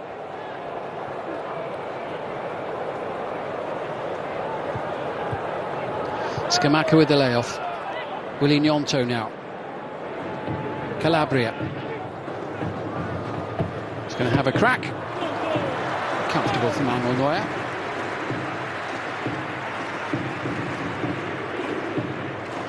Still trying, coming inside, onto his left foot. Decent strike, but there were 3 or 4 players queuing up in the box for the ball in.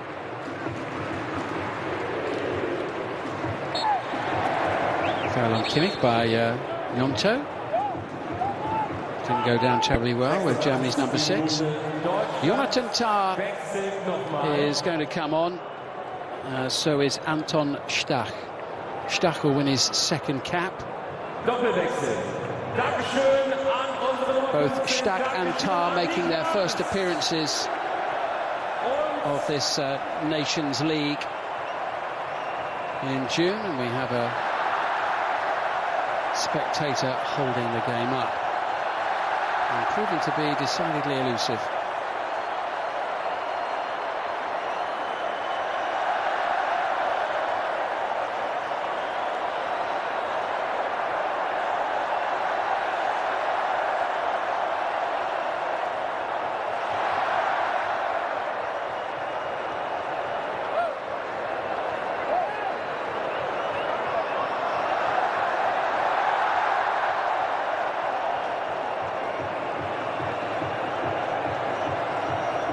Security getting hold of some of the spectators who for some reason decided it was a good idea to run onto the pitch.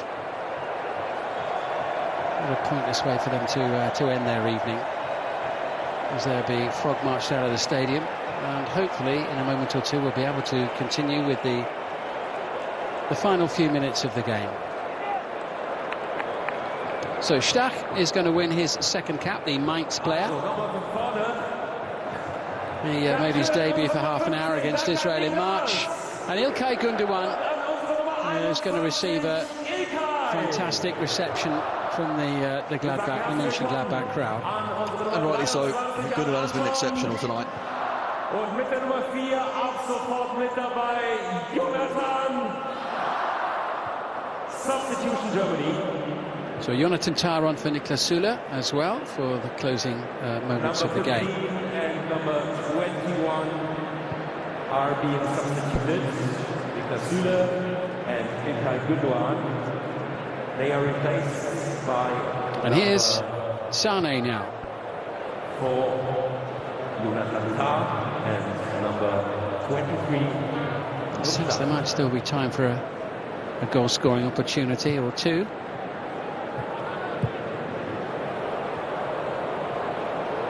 As Germany look for number 6.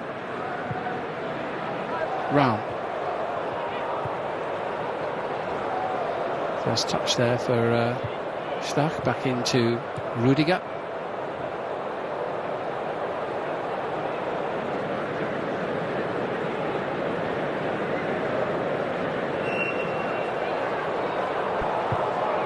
Germany, good value for a decisive win against old international rivals.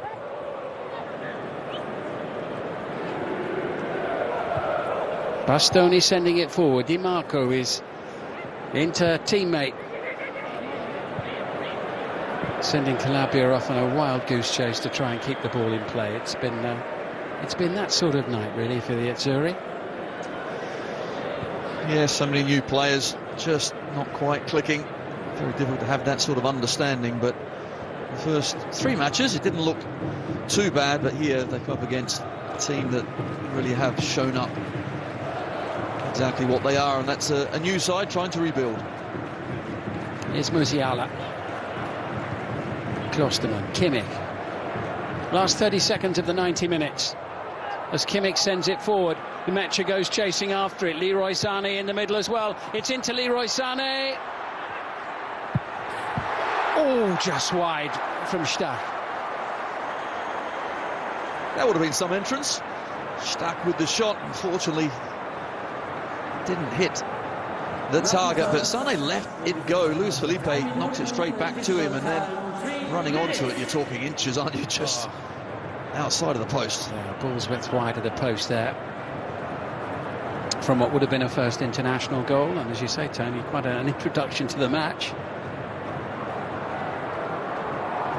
But Germany back into their stride. This is the sort of performance we saw in some of their World Cup qualification matches, and they strode confidently towards the finals. A lot of talk about the little bit of a lack of creativity and cutting edge in the opening 3 games of this Nations League campaign. Well, I don't think they'll be worrying about that quite so much in the aftermath of this drubbing of Italy.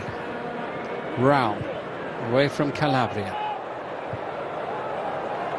A couple of minutes remaining in added time. Here's Kimmich, lots of space, support on the right. Klostermann let it run. Here's Gnabry. Sané intercepted again by the ever lively figure of Barella. Gnonto just waited for the challenge to come in there from David Raum.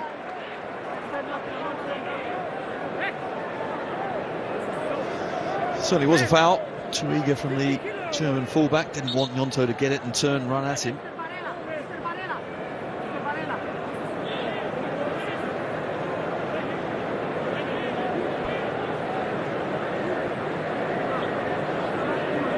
Barella then with what is quite likely to be the last opportunity for Italy to put a bit of pressure on Neuer, and it's a fantastic save from Manuel Neuer to deny Federico Di Marco. What a wonderful shot that was. Some strike heading into the top corner, no doubt. Good footwork, wasn't from Neuer to get himself across, and then that big outstretched arm does the rest. Another great save from Neuer. It's not been his busiest evening, but when required, he's been very good. Musiala. Now Raum.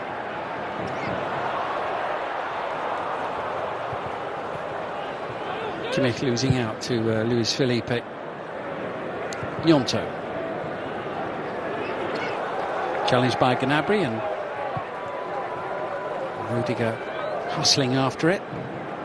Last few seconds of the season for these two.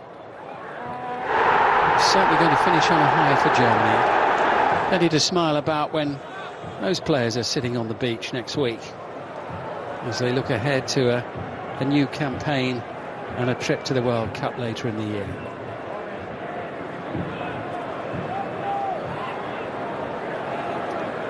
We're in added time now.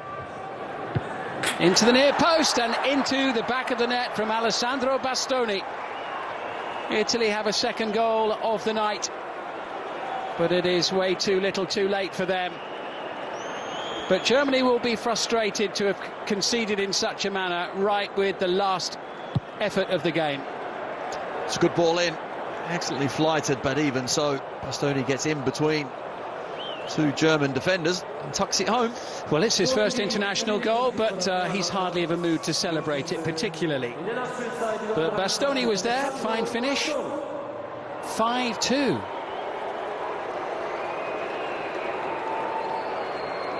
I think we've had our share of entertainment tonight. I'm more than pleased. It's been rather good. Of course, not if you're an Italian supporter. Well, wouldn't that have been something? And there goes the final whistle. A five-star show from Hansi Flick's side. 2 up at the break. 3 more goals in the second half. 2 of them scored by Timo Werner. Italy's new-look side just couldn't live with them at times tonight. Gnonto with a consolation goal 12 minutes from time. Bastoni with the last kick of the match, getting on the end of a corner, but too little too late from Italy's point of view. This was a thrashing, and Germany finished the season in style with their first win in this season's Nations League after 3 1-1 draws. They have won by 5 goals to 2.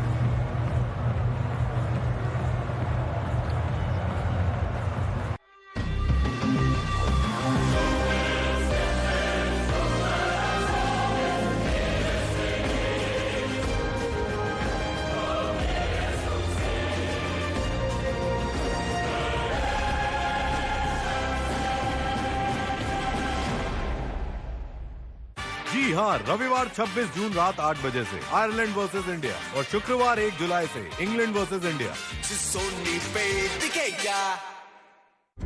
Remember those 22 yards in England? This is where the journey of Indian cricket began. The media wrote about the Indian team. We were called dull dogs. Where other teams feared to tread, they started leaving their mark. They feared no one and fought fire with fire. Let's teach our colonial masters a little bit of a lesson. This is the story of those architects. Architects in white. Sports Network.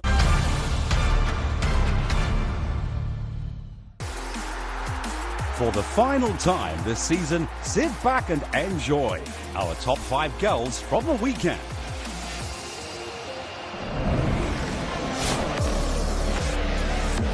That's a great ball by Bellingham. Oh, and what a finish that is! From a young man with enormous potential, Yusufa Moukoko, with an instant impact.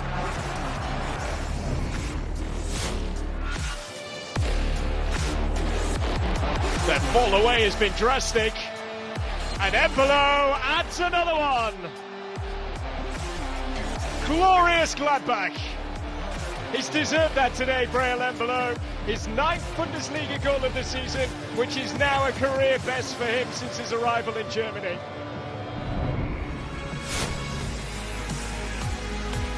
Now Max Kruse, what's he going to do here? Oh, it's Jonas Wind, and that's a cracking finish. 5 minutes to go to half-time, and Wolfsburg are back in it. Well, they had the know-how there. Kruse, and then Jonas Wind giving Wolfsburg wind. Away by Jonathan Tah for Leverkusen. Now the break is on. Led by Mitchell Bakker. Bakker. Now Palacios. Look where Mark Flecken is. Ezequiel Palacios from halfway to win the game for Leverkusen. A beautiful, brutal full stop to punctuate Freiburg's push for the Champions League. 90+7. The last game of the season, the last kick of the season pretty much. And Palacios from halfway, 50 metres, to make it 2-1 Leverkusen, to win the game and to end Freiburg's Champions League dream.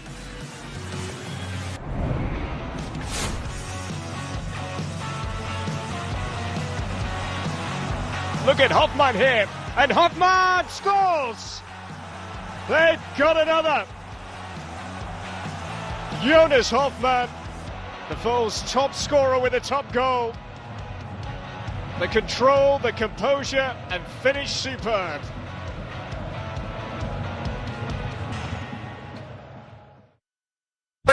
Yes. धो डाला पंकज जी किसकी धुलाई? स्मृति England cricket team की जो Rohit Sharma and team करने वाली है। हाँ, हम 2-1 से आगे हैं। टेस्ट मैच जीते तो 3-1 हो जाएगा, यानी पूरी धुलाई। पर अगर टेंशन नहीं स्मृति, ओडीआई और T20 सीरीज भी तो है ना वहाँ, फिर पटक कर धोएंगे। धुलाई प्रारंभ करें। शुरुआत होगी हिस्टोरिक टेस्ट की शुक्रवार 1 जुलाई दोपहर 2 बजे से। फिर धमाकेदार T20 और ODI series.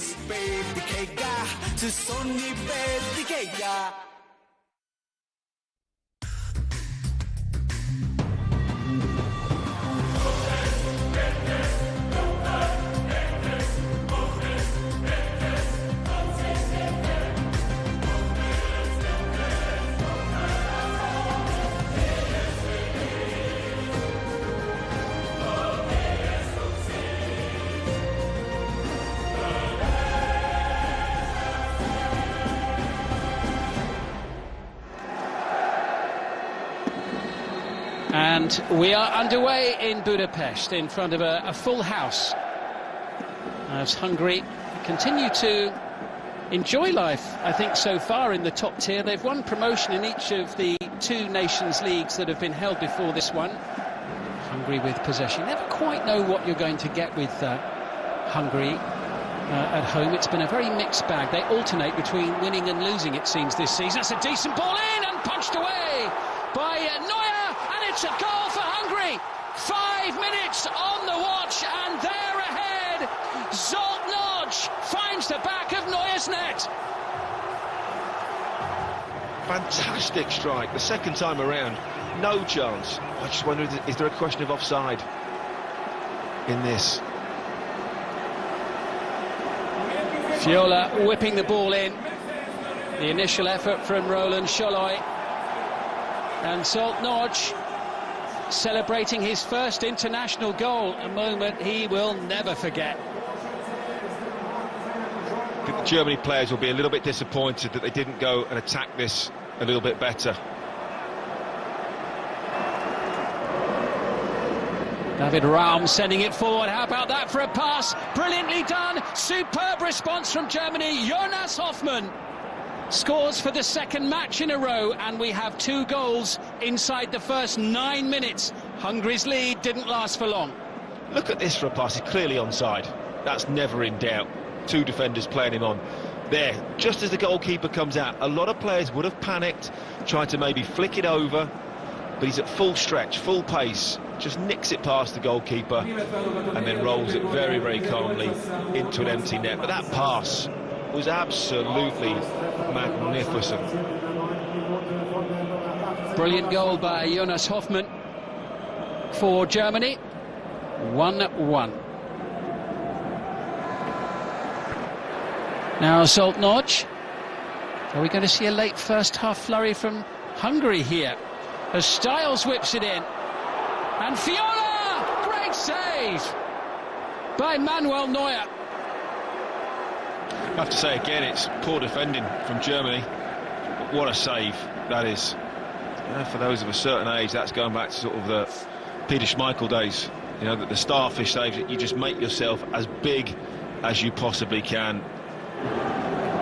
Attila Fiola with the chance to clear the ball. Fiola having moved to the left-hand side with Loic Nego playing on the right.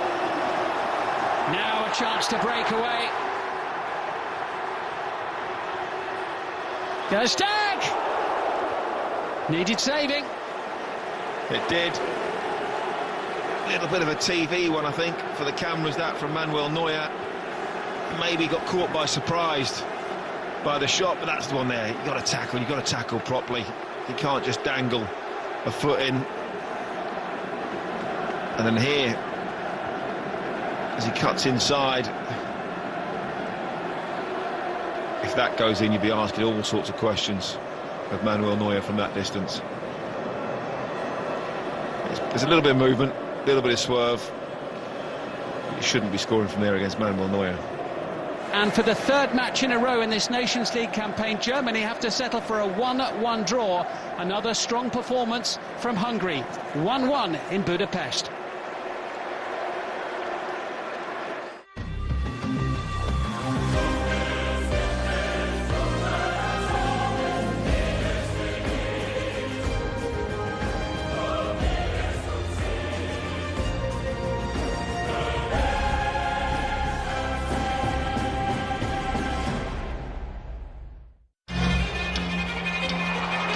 Word life, this is basic thugonomics.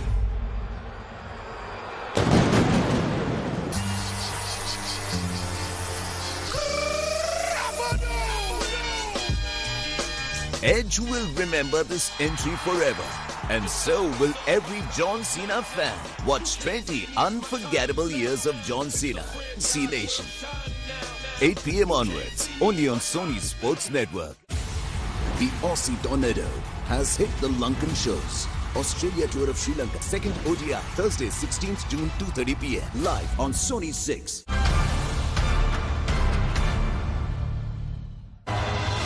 From pure joy They've written the kind of story not even Hollywood could script. to bitter disappointment. Heads are down. From triumph He's got it. Look at the crowd go crazy. to tears.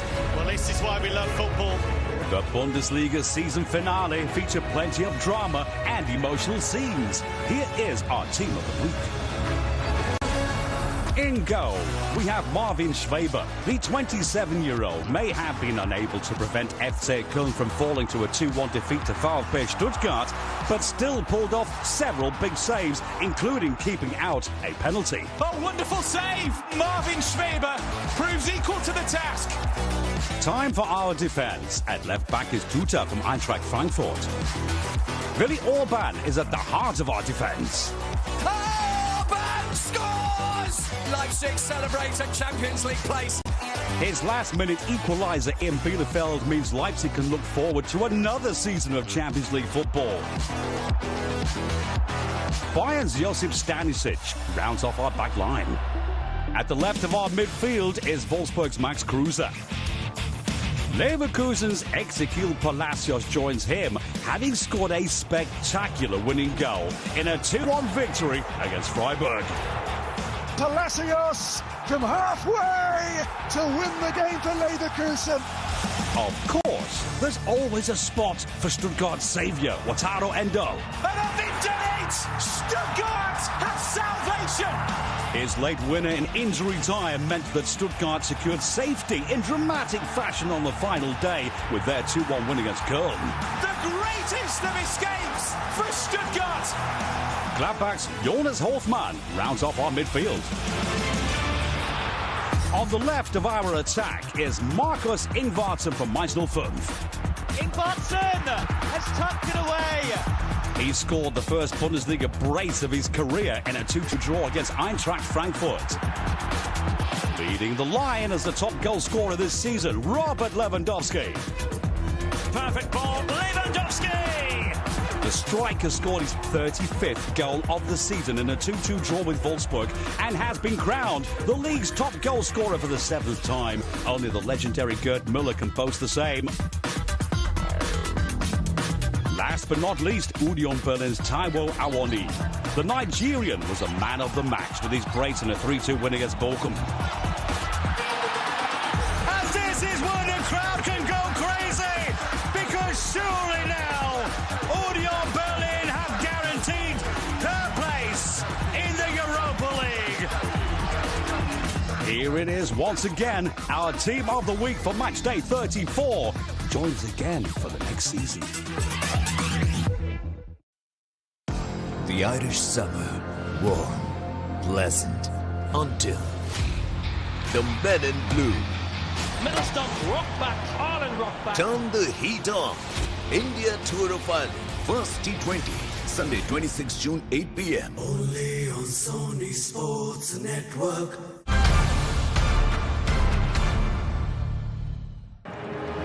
Matchday 34 featured plenty of drama and thrills from around the league. Here are 5 saves that had us all on the edge of our seats. Here is Paulinho, just shy of the hour mark in the game. Paulinho still. Paulinho shot, great save, Mark Flecken. This close to 2-0 for Leverkusen, and that would be curtains for Freiburg. Great save, Flecken.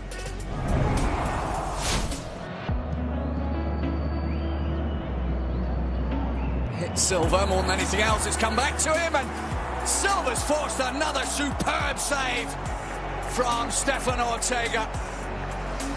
That could have been the equaliser right there. Slips it through for Martina, who is inches away from putting Mainz in front again. Actually, this is an excellent save from Kevin Trapp.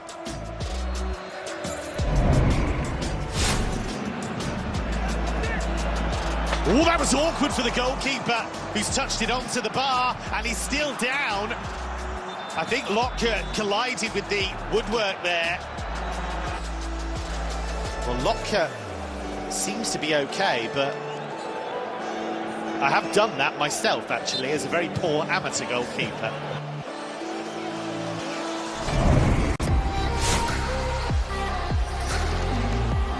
It's Kalajdzic! Oh, saved by Schreiber! A magnificent save to deny Sasha Kalajdzic. And that dream opportunity for Stuttgart goes begging. Hit it firmly enough, but Schreiber with the outstretched arm.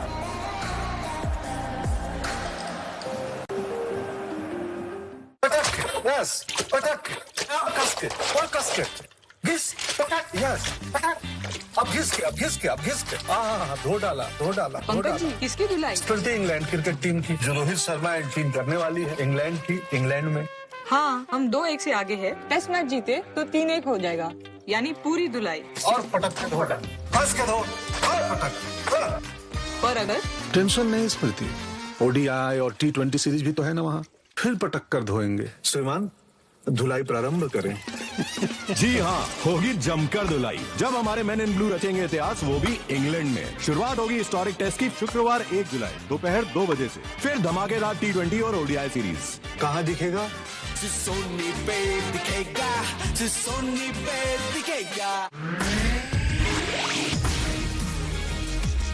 This is Sony Picture Sports Network, and you are watching Sony 10-2 HD, the home of football.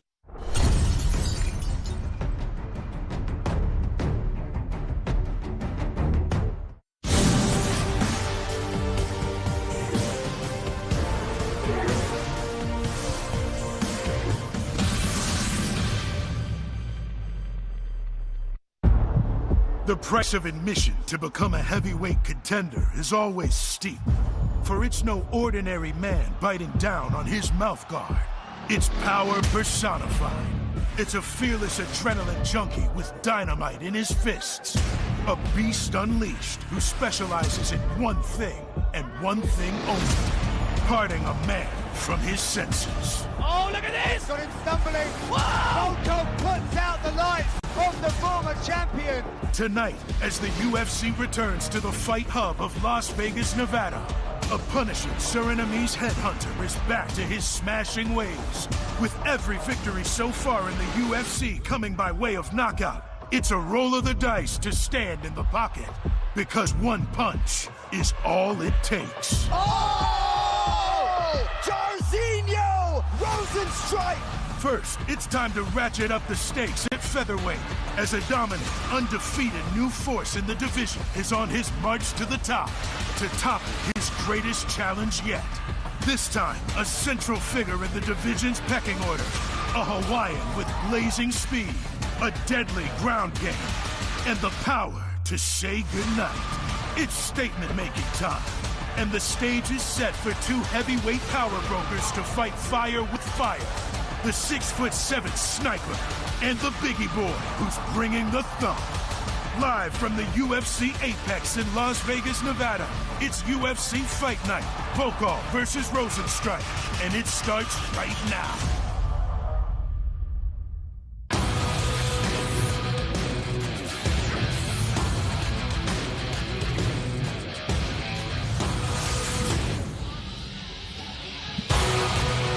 wherever you may be in the world, we are thankful to have you with us at this moment. We are live in Las Vegas, where over the next few hours, a host of UFC fighters on the brink of potential greatness will try to prove they are indeed ready to contend for a title. Well, earlier today, the men on the marquee made their way to the arena. Alexander Volkov has fought 12 times in the UFC. He has been a headliner for 6 of those fights, and tonight, in yet another big spot, the 6'7" Drago will vie to remain in the heavyweight mix. And he will do so against the similarly inclined native of Suriname, Jairzinho Rozenstruik. Power, of course, is undeniable, and he's got the UFC knockouts to prove it.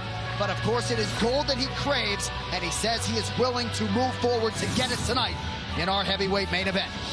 Live from the UFC Apex here in Las Vegas, Nevada, this is UFC Fight Night, Volkov versus Rozenstruik. All right, great to have you with us for yet another UFC Fight Night here inside the UFC Apex. I'm John Anik alongside the Iron Lung, Paul Felder. Heavyweights charged with carrying the load here tonight. Should be a good one. Yeah, this one, I mean, a striker's delight, John. I mean, both these guys have knockout power. Volkov, obviously, longer, rangier, sits behind the jab, that front kick a whole lot. And Rozenstruik is just, I mean, dynamite in both those hands. He can be on one foot, throw a hook, and still put you down and turn the lights out. All right, let us show you the heavyweight pecking order at present. These fighter rankings are brought to you. Pretty simple for these two guys, Paulie, right at number 7, number 8 in the world, respectfully. Got to get a win tonight. A lot of big names, as you see above them. And, of course, that says nothing of John Jones's theoretic entrance into this division. Huge spot for both guys. And for Volkov, he makes a quick turn tonight after fighting back in March in London. Yeah, absolutely. This division has turned into a point where you really have to do something to set yourself apart because there's just so much talent in the heavyweight division right now. But Alexander Volkov, you talk about those 12 fights, those 6 main events. This guy has been in there with the best in the world. He knows that he is capable of going out there and becoming a champion someday. He's just got to put it together. That last fight with Tom Aspinall, he just said, listen, it was a bad night. It was a bad night in the office, but you see here against Verdum, the counter ability, the front kicks to the body. He is an extremely dangerous striker. And with that frame at 6'7", he's a problem for anybody in the heavyweight division, John. On the other side, we have Jairzinho Rozenstruik, and he told us, Paulie, he vows to move forward to get the job done tonight. Yes, he does. He talks about how much he wants to just go in there and make that statement performance. He really wants to get back to knocking people out, John. Let's be honest. That's what he wants. He wants to go in there and take your head off. And he talked about throughout training camps and some of these disappointing fights that he's had, he's focused too much on what his opponent is going to do and not so much on what he needs to do. Forward pressure. Take them down if I have to. He talks about if he can get a takedown on Volkov, he's going to put a hole through his head with the ground and pound, and I believe him. All right, well, at 34 years old, Rozenstruik has said, if I'm going to fight for the belt, this is one I got to have. We'll see how Volkov responds after that Tom Aspinall result in March. 2 of the top 8 heavyweights in the world trying to deliver on a big stage here tonight. A roadblock isn't going to stop me from achieving my goals, you know. I'm always going to be the guy that falls, but I get back up and I keep climbing the mountain. Dan Ige, you punch him, you hurt him, you knock him down, doesn't matter. He sees the problem, he figures out a solution, and he overcomes it. From fight to fight has been nothing short of astounding. Oh! Holy smokes, Dan Ige! I'm looking to put together a winning streak again. I'm looking to go out there and continue to get better. Fight with Dan is good opportunity for me. It's a respectable name and very good chance for me to show everybody who is best fighter in welterweight division and who is future champion. You have to be in shape if you're fighting at Loya because the pace is ridiculous. You're just super well-rounded, very physically strong, and doesn't have any real holes in his game. It's a good chance for me to dominate Dan or send a message to the rest of my division that I coming. For me to rebuild myself as a contender, it all starts with winning. He's had difficult fight after difficult fight, going back to the Calvin Kattar fight, Edson Barboza, and you're seeing his improvement fight after fight. I want to go out there and just put a relentless pace, a pressure that scares people. I plan to go out there and step on the gas from round 1 to round 3 till the end of the bell. Oh, that's it. Dynamite Dan Ige. Of course, I will dominate Dan, and I will break his will. He really prides himself on his ability to control you on the ground, to break opponents. Nice ground and pound here. Very much a name to keep an eye on here at 45. This guy's something to watch. This guy's a fighter. You don't have to believe me, but coming for beat everybody to take a belt. What excites me the most is him being undefeated. I want to be the guy to give him his first loss. There's a tap! Dan Ige does it again. He gets his work done double quick. So he can remember me forever. Let us lay out and get to the tail of the tape. For our co-main event, Dan Ige, 30 years of age. He is a plus 320 betting underdog tonight against the 28-year-old Russian Movsar Evloev. Both fighters 5'7" tall. Reach advantage resides in the blue corner with Movsar Evloev. The no-nonsense Keith Peterson, our referee. Is this Ige's house tonight? I mean, did he sell all the tickets for the Apex? Huge pop, loudest of the night when Dan Ige was just introduced there by Joe Martinez. Sir, you ready? Fight. Co-main event is upon us. Evloev is in red, Dan Ige is in black.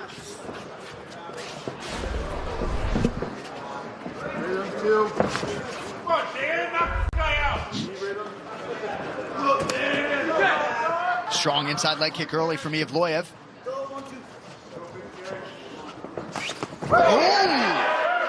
Nice 1-2. Yeah. Nice jab there by Ige as well. Yep, not rushing things really, because he knows that that takedown is always there for Evloev. So you got to be careful. Good jab from Evloev so far as well. Keep it there, please. Keep it there, please. Our geography.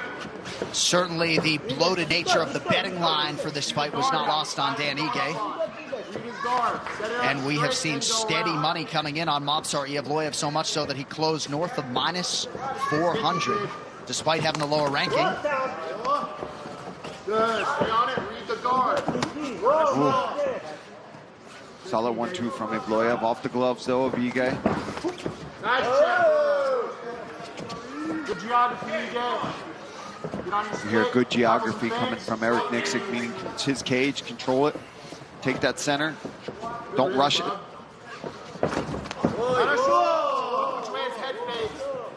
Yeah, I see that too. Evloev has a tendency, it seems, to fade off to one side or the other. Nice front kick up the middle.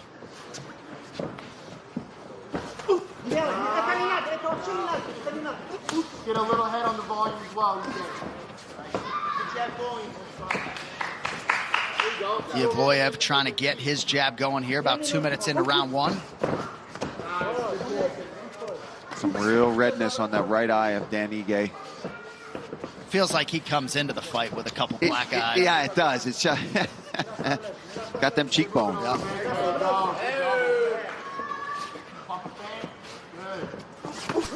Ooh, big right hand, just missed. Oh, my goodness, they're cracking. I'm telling you, man. Ige's jab gets through the guard of Evloev. Nice body shot from Ige. Yeah, very good body work there. Oh, that landed. That hurt Dan. Yeah, it looked like the Evloev counter landed flush. Dan's trying to clear the cobwebs. Evloev knows it. And Ige's forehead has been cut open. If you see the replay, John, I can't believe Dan Ige's even moving around on his feet right now. Unbelievable counter flying knee there from Evloev, but it's what we talked about in the lead-up. Dan Ige's, he's definitely tough, if anything. Skilled, yes. Tough, damn sure.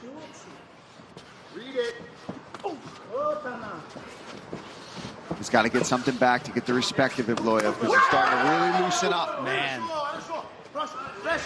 Evloev just so clean and fluid and relaxed in transition, and not at all the man you want anywhere near your back. No, not at all. This is not what you want.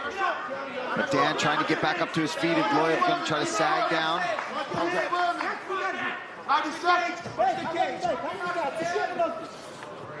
You heard a protest there from Pahumpa after Ige got away with the fence grab.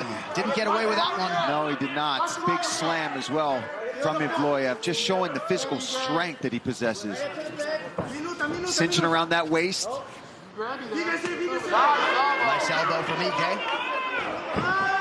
And before he could land another one, he gets dragged down by Evloev. And this is something Dan made sure to put himself through as much as he could, just grinding with wrestlers nonstop, so that he'd be able to go out here and be able to handle this type of pace from somebody as dominant in these positions as Evloev is.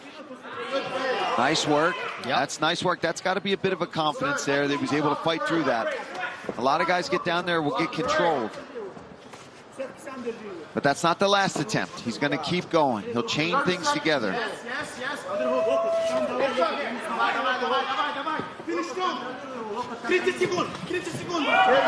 Evloev chooses to separate late in the round. Back to work off of that jab. Over. There it is. Ige able to stick his jab.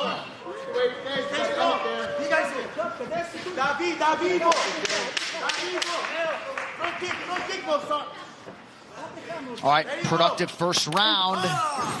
Evloev attacks the body. Round two coming up.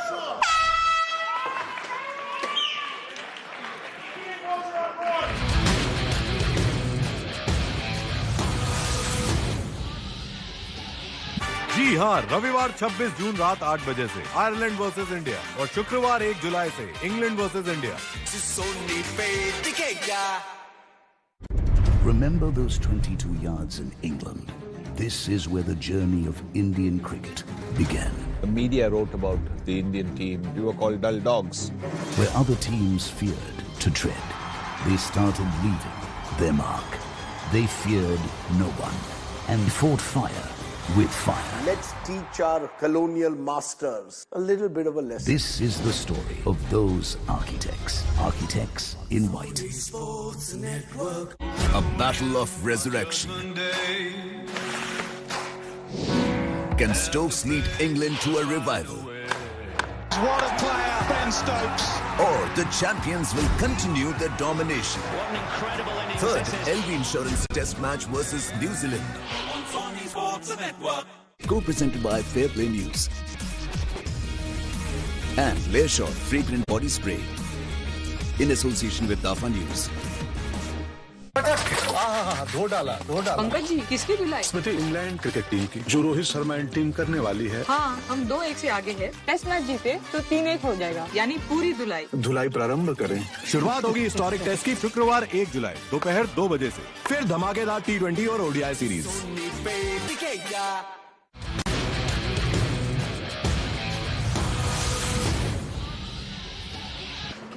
Tremendous knockout, guys. Tremendous. Perhaps if it was angled a little bit, would have been a different story. But a nice attack there from Evloev. And you know, we listened in between rounds to the corner with Eric Nixick. And very good technical advice being given. Really mentioning which way Evloev is moving on certain shots, giving him things to actually seek and find in a round. It's just, you got to recognize when that corner advice is pretty sharp and incoherent. Now, that doesn't mean it's going to happen. Right. And they were happy with how much they made Evloev work and put out in round one. But even said to him, listen, we don't want to do that regularly, right? We don't want to make this a thing. Over there. Over there. You good? Right. Hey, don't reach out. Yes, sir. Ready? Fight. All right, back underway. Warning there for the fingers being extended forward and not upright. Good uppercut there from Evloev. I mean, he's never done, you know. There's always one more strike, seemingly. Nice uppercut there. I feel like Dan has to start throwing, though. It seems he's getting caught, he's getting countered. And a big left hand, but blocked from Evloev. Watch the shot when he gets to the barrier. Look at the movement. And the movement is... It's on point. Both guys landed in that seat. And there's that knee again. That's a scary knee, man. Holy cow. He is finding the mark on that, John. And it's deceptive, right? Yeah, it's just, he's so explosive. He's so athletic. There's no tell. There's no, oh, I'm going to jump now. It's just straight to it, right up the middle. Evloev, the former M1 Global Bantamweight champion. Tremendous cardio. A lot of people think he has a style that will really be effective over 5 rounds if he gets into those situations. Jab is there for Ige. Under 3 minutes here, round 2. There's the react. Good job, right?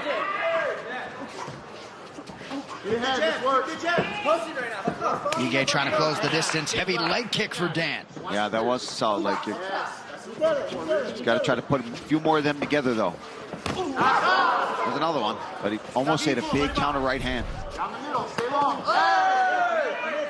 I think that's what Dan has got to try to do. I think he's got to start trying to do what he does best, which is when he goes body, and then back upstairs so that he can catch Evloev trying to counter back. And for Evloev, he's just honestly got to... Ooh, watch the heads, yeah. There's a nice right hand.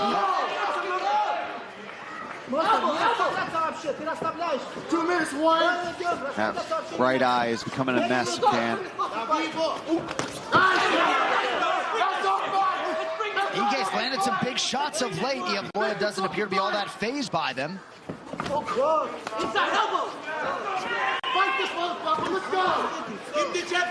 But now Movsar a little bit marked up. Nice right hand from Ige. Yeah, this is a much better round. I mean, Dan's been hit by some massive shots from Evloev, but he's having a lot more success, landing some good shots. He's got to start just trusting his combinations again. I think the takedown in the first round might stifle that a little bit because he doesn't want to end up just fighting takedowns for the entirety of the round. I got caught up there. That was nice work from Evloev. Nice recognition by Movsar as he secures his 4th takedown on 8 attempts.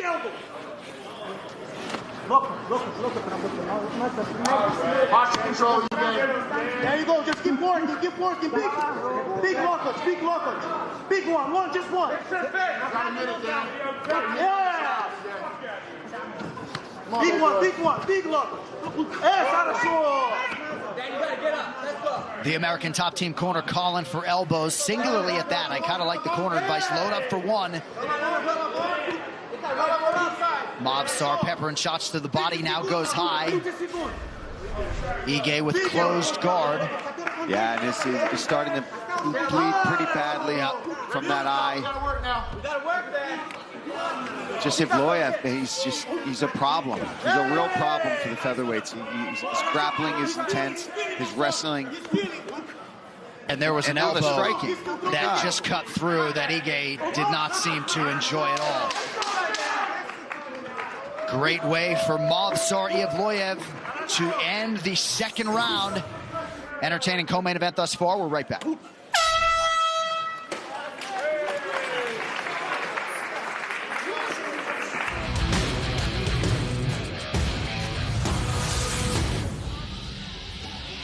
जी हाँ, रविवार 26 जून रात 8 बजे से Ireland versus India और शुक्रवार 1 जुलाई से England versus India. Remember those 22 yards in England? This is where the journey of Indian cricket began. The media wrote about the Indian team. We were called dull dogs. Where other teams feared to tread, they started leaving their mark. They feared no one and fought fire with fire. Let's teach our colonial masters a little bit of a lesson. This is the story of those architects. Architects in white. Sports Network. And again, Cena counters. Hey! Cover! John Cena, WWE champion. The Rock will remember this moment forever. And so will John Cena fan. Watch 20 unforgettable years of John Cena. C Nation, 8 p.m. onwards, only on Sony Sports Network. धुलाई प्रारंभ करें। जी हाँ, होगी जमकर धुलाई जब हमारे main in blue रचेंगे इतिहास, वो भी इंग्लैंड में।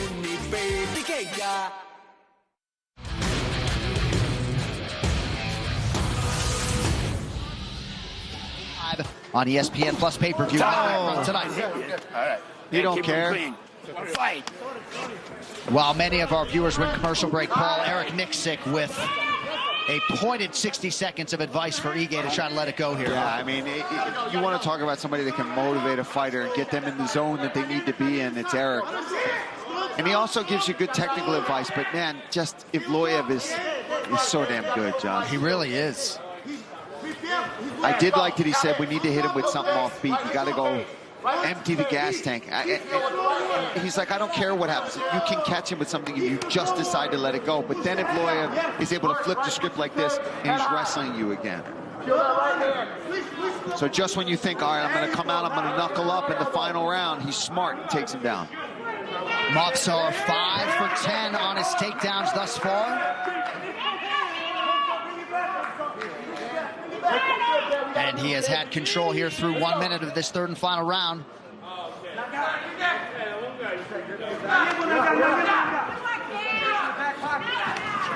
Dan back up, but still locked around the body. Little fencey grab there. We've seen a lot of them tonight. This is the fence grab card, there's no doubt. Both of these guys with two of the better cardiovascular bases in this featherweight division. Yeah, these guys are pushing. I mean, even Movsar, he's pushing his limits here. He's on Dan. He's having to fight for everything he's getting. And finally, perhaps some frustration on the mug of Dan Ige. Heavy on that knee. That's a double leg right there. Hard. Punch. Go. Perhaps Evloev trying to isolate an arm. Yep. Bring it back. It's a good counter when somebody tries to do that Kimura sweep, but you kind of follow through and they end up giving you their arm. Well, a lot of fans wondered aloud just how good was Movsar Evloev. I think a lot of the featherweight contenders wanted to see how he would handle this challenge. So far, damn good. I don't think they're going to be lining up to call him out anytime soon after this performance. He's going to have to really... Hopefully if he wins this one, and we still got 2.5 minutes left. If he wins this one, I'm interested to see if he's got somebody in mind to climb the ranks. But never count Dan Ige out. Still scrapping.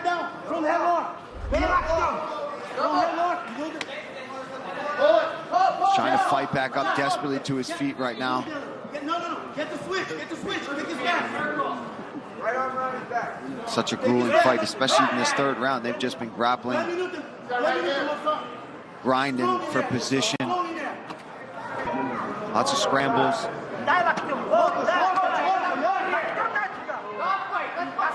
Keep working. Heavy on the head, Movsar. Heavy on the head. Heavy on the head.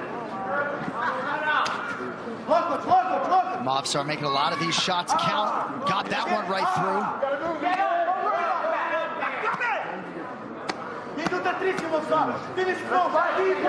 Nice little sneaky up elbow. I'm still here with that elbow. Under 90 seconds now to go. Heavy on the head. It's not going anywhere. Kick the back. Scroll good and kick the back again. Go. Keep good. Pop your head out. Right hand to the chest. Haven't seen really much in terms of glaring weaknesses for Evloev as he tries to move to 6-0 here in the UFC. Yeah, that's just it, right? When you're watching this, if you're a featherweight in the division, obviously if you're a top featherweight, of course you think you can beat it, right? You're not going to think you can't. Oh man, a little triangle attempt there from Ige. But I'm curious, like, what's the game plan? Where do you take this guy? Got to try to catch him on the feet is probably the best case.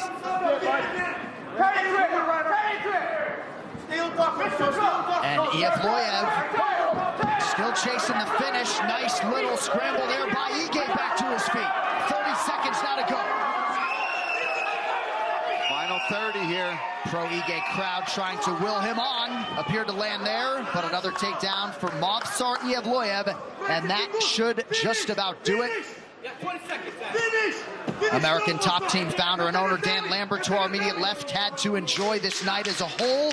And of course his guy Movsar Evloev in dominating fashion in the co-main event.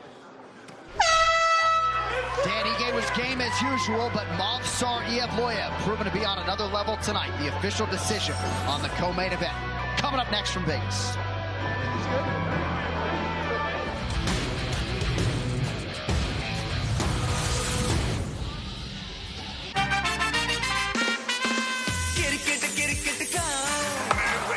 Smriti cricket ही पहनिए, खाइए, पीजिए और cricket ही ओढ़िए। जी हाँ, रविवार 26 जून रात 8 बजे से आयरलैंड वर्सेस इंडिया और शुक्रवार 1 जुलाई से England versus India. Remember those 22 yards in England? This is where the journey of Indian cricket began. The media wrote about the Indian team. We were called dull dogs. Where other teams feared to tread. They started leaving their mark. They feared no one and fought fire with fire. Let's teach our colonial masters a little bit of a lesson. This is the story of those architects. Architects in white. The Aussie tornado has hit the Lankan shores. Australia tour of Sri Lanka. Second ODI, Thursday, 16th June, 2:30 p.m. Live on Sony 6. Yes. धो डाला। पंकज जी, किसकी धुलाई? स्मृति, England cricket team की, जो Rohit Sharma and team करने वाली है। हाँ, हम 2-1 से आगे हैं। टेस्ट मैच जीते तो 3-1 हो जाएगा, यानी पूरी धुलाई। पर अगर टेंशन नहीं स्मृति, ODI और T20 सीरीज भी तो है ना वहाँ, फिर पटक कर धोएंगे। धुलाई प्रारंभ करें। शुरुआत होगी हिस्टोरिक टेस्ट की शुक्रवार 1 जुलाई दोपहर 2 बजे से। फिर धमाकेदार T20 और ODI series.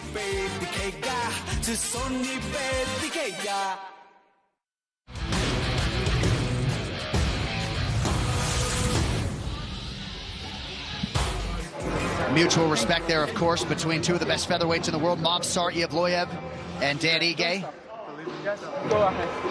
Evloev vowed to finish Ige. He was unable to do so, but not for any lack of effort. Shout out to his home republic of Ingushetia. So 6 training camps at American top team for Evloev, but for just 4 fights, right? Had 2 training camps for fights that went away, but he certainly put it all together here tonight. And now for the scorecards, back inside the Joe. Well, fine fans, after 3 rounds, we go to the judges' scorecards. The totals are 30-26, 30-27, and 30-27. All for your winner by unanimous decision. He is still undefeated, Movsar Evloev! All right, what a night it has been thus far, but now live from the Apex here in Las Vegas, Nevada. It is time for the main event for UFC Fight Night, Volkov versus Rosenstrike. Heavyweight staples on the verge of contention. Alexander Volkov and Jairzinho Rozenstruik may just be 1 win away from that particular conversation, but both men seem to understand acutely that win needs to happen tonight. Yeah, I think the fans kind of forget. Have some bumps on the road. It's normal. It's the journey. The MMA game keep changing, so you gotta step your game up all the time. I want everybody to still remember and see the legacy. Oh! Jairzinho Rozenstruik! Wow! This fight is for me is put down the statement. Put down the statement for the fans to still remember who I am. That means bad news for Volkov. Я по-прежнему голоден до побед. Сейчас я много поменял в команде, подготовке, и эта новая работа мотивирует меня тренироваться больше, тренироваться интенсивнее. Сейчас силен, мотивирован и энергетически восполнен, как никогда раньше. Считаю, что Розенструк является отличным оппонентом для того, чтобы вернуться обратно на победную серию. The 6'7" Volkov, so much experience. Years in the game, belts from overseas and all different organizations, all the range you can want, all the physical tools. Oh, look at this! It's got him stumbling. Wow! Volkov puts out the lights of the former champion. He's a dangerous, dangerous man. Я постараюсь продемонстрировать в этом поединке все лучше, что есть мои техники в арсенале для того, чтобы нокаутировать оппонента. Oh, and another one! That's gonna do it! Alexander Volkov! Wow! Я чувствую, что я иду за победой, проявить себя, показать всему миру, что я способен побороться за пояс. Well, I think I'm much faster than him, more athletic, and I always bring bombs, I always bring fire. Nice left to big right hand, and down goes Junior. The power in this man's hands is absolutely terrifying. Oh, down again! That's it. People want to see knockouts, and that's what he delivers. Oh, there it is! Puts him down and out. Jairzinho Rosenstrike. Думаю, что по сравнению со мной, его навыки не достаточно хороши для того, чтобы конкурировать на том уровне, на котором выступаю я. Думаю, что он уже допустил ошибку, согласившись на поединок со мной. По-новому заряжен и готов побеждать. I think the best yet to come. It's important for me to win, especially impressively. And I'm ready to show the fans that I'm here and put down a crazy performance just for that.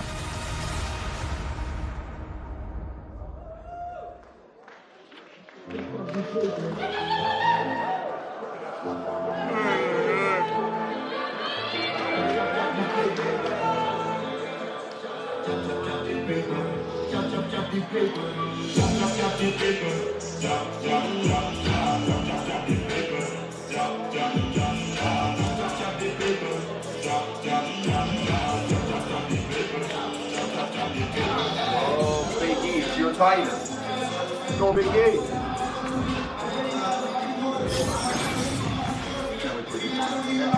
All right, making the walk for his 10th UFC appearance, the first native of Suriname to fight the UFC. He is Biggie Boy Jairzinho Rosenstrike, and some people in the MMA stratosphere, Paulie, sort of lose sight of the fact that he's still a developing MMA fighter, right? He had 76 wins as a pro kickboxer, 64 of them by knockout, but he came into the UFC, he was 6-0. And he said, I came in as a 3, now I'm a 6. He's had about 4 years in Florida, away from his family, an American top team, and still feels like there is work to be done, but a lot of that hay is in the barn, and he is ready, in his mind, to knock out Alexander Volkov tonight and reestablish himself as a bona fide contender. Yeah, I mean, I can see why somebody like Biggie Boy would be confident in this matchup. You've got a striker like Alexander Volkov, who's not exactly the fastest guy in the world, especially even at heavyweight. He's big, long, lumbering, and when you've got the punching power and the explosiveness of Rosenstrike, I think he just knows he's going to have the ability to have the good amount of movement to get inside those long-range strikes of Volkov and land that one shot. But he also now has the confidence, I believe, with the team in Florida, really have been plugging away at this MMA for a while, where if it becomes a grinding kind of match, he's got that gas tank. He keeps talking about that he has the cardio if this needs to go 5 rounds. He made it clear that he does not think it's going to go past the second round to us, but I'm fully prepared if it does. He said he does expect Alexander Volkov to wrestle tonight. That remains to be seen. That certainly hasn't been a calling card for Drago Volkov. But when I asked him to sort of crystallize one particular area of focus for this matchup, he just said, I got to move. I got to move my head. I got to move my feet. I got to navigate his long-range weapons, and I got to get inside. Easier said than done. Yes. But a Rosenstrike who has exercised some patience in the past, perhaps a little bit of a change as far as his risk mitigation here tonight. You also notice Pahumpa is in his corner. King Molawal, Conan Silveira unable to be here. So American top team has gone 4-1 tonight. Easily could have been 5-0 if Zhalgas Zhumagulov got the nod against Jeff Molina. And now Jairzinho Rosenstrike trying to produce a 7th UFC win and remind some of those who perhaps have forgotten that he is a threat to the rest of the elite in the UFC's heavyweight division.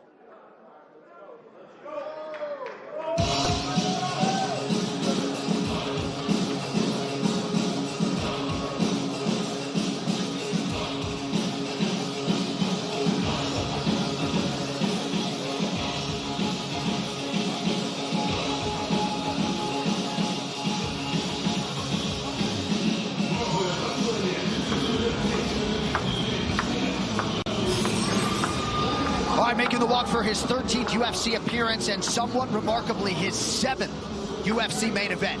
Here is Alexander Drago Volkov fighting out of Moscow, Russia. And Tom Aspinall is going to provide a lot of problems for a lot of elite heavyweights. Volkov was in shape for that main event back in March. He just wanted to deflect and give credit to his counterpart, Tom Aspinall. That said, short memory, right back on the horse here tonight, and we'll see what he has for Jairzinho Rosenstrike. Volkov of a similar mind, wanting to remind the masses that he is here to stay. Yeah, and that's what I love about this main event, this matchup of heavyweights, because both guys really feel that they have the ability to become a champion, and they know that this is a pivotal fight for them to win. Not only to win, John, but to go out and be impressive, whether that be a 5-round decision or a knockout or a submission, but they've got to go and prove something to the masses and to Dana White and the UFC. And I think for Volkov, I like that he did that dismissal of the Tom Aspinall fight. He wasn't making one damn excuse about the whole thing. He said he was good that night, man. What do you want me to do? I'm just trying to move faster. Tiki Goshen, Kenny Johnson, and the UFC legend Oleg Taktarov in the corner of one Alexander Volkov. He did make some changes to his training camp. Spent about 3.5 weeks in the mountains, training 1 mile above sea level. Of course, visa issues prevented a lot of his new coaches and sparring partners from making their way to the U.S. with him. But I guess that is neither here nor there for the former M1 Global Heavyweight Champion, former 2-time Bellator Grand Prix Champion. But it is UFC gold he craves, and if he is ever going to get there, candidly, tonight is one he has got to have. All right, our UFC Fight Night main event in the UFC's heavyweight division is upon us. Let us get to the tail of the tape. For Volkov and Rozenstruik, Volkov is the favorite. He is 6'7", Rozenstruik 6'2". Both men coming in well below the 266-pound heavyweight limit. 2-inch reach advantage for the tallest fighter on the roster, Alexander Drago Volkov. All right, gentlemen, we've been over the rules. Protect yourself at all times. Follow my instructions. Let's keep it clean. Touch gloves. Let's do it.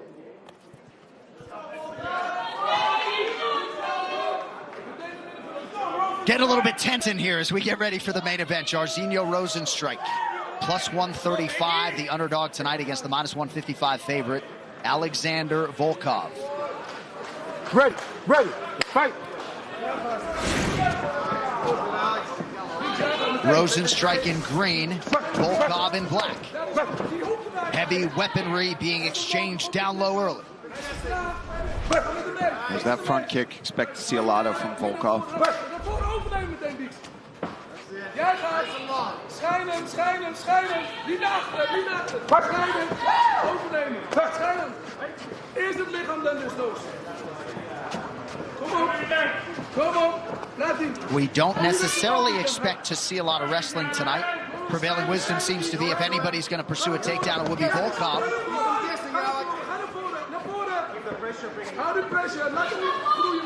Yeah, I mean, I asked Rozenstruik, do you think you can take him down? And do you think you could do damage on top? Yes. Does it mean he's going to do it? Right. Probably not. But that'd be nice to see. That would definitely show an evolution in the game that he's been working on. Volkov clearly wanting to attack that lower half of Rozenstruik early on. Nice jab and another low kick for Volkov. Yeah, I imagine for Volkov, part of the strategy, too, is to stay busy, get working, work the legs, use the front kick, and just get ahead on the points early. If you find the big shot, put him down, that's even better. But we've seen Rozenstruik have a tendency to wait and look for that big shot. He's going to try to take advantage of that.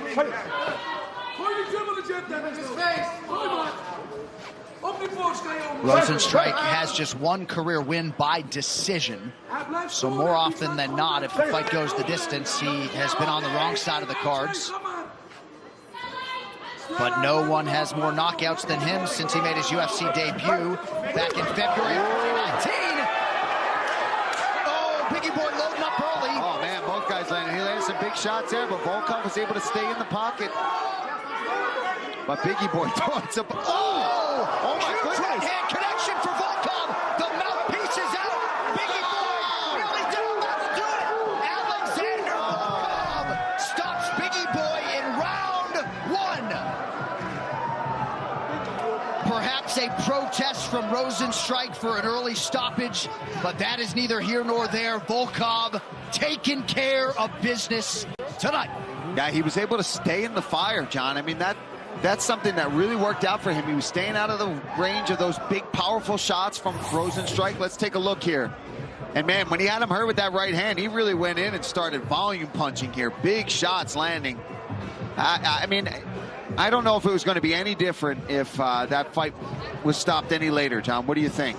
No, I support the stoppage, certainly at first glance, right? I didn't think Biggie Boy's body language was great as he sort of walked away.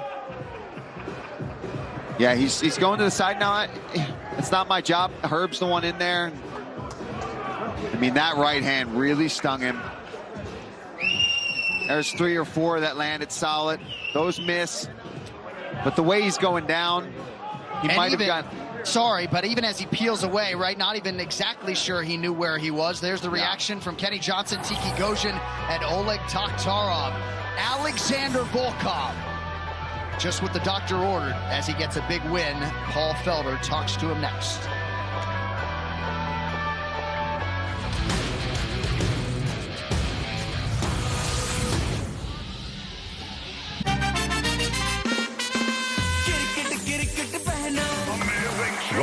Pankaj ji cricket ही पहनिए, खाइए, पीजिए और cricket he ओढ़िए।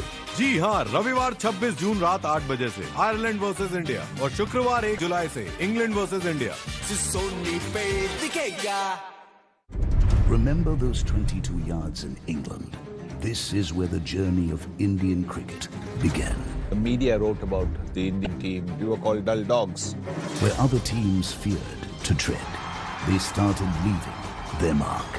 They feared no one and fought fire with fire. Let's teach our colonial masters a little bit of a lesson. This is the story of those architects. Architects in white.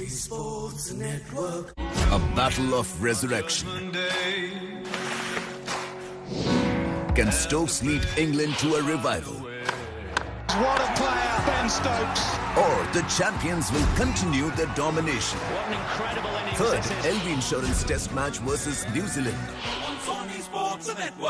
Co-presented by Fair Play News. And Learshot Fragrant Body Spray. In association with Dafa News. धो डाला। पंकज जी किसकी धुलाई? स्मृति England cricket team की जो Rohit Sharma and team करने वाली है। हाँ, हम 2-1 से आगे हैं। टेस्ट मैच जीते तो 3-1 हो जाएगा, यानी पूरी धुलाई। धुलाई प्रारंभ करें। शुरुआत होगी हिस्टोरिक टेस्ट की शुक्रवार 1 जुलाई दोपहर 2 बजे से। फिर धमाकेदार T20 और ODI series.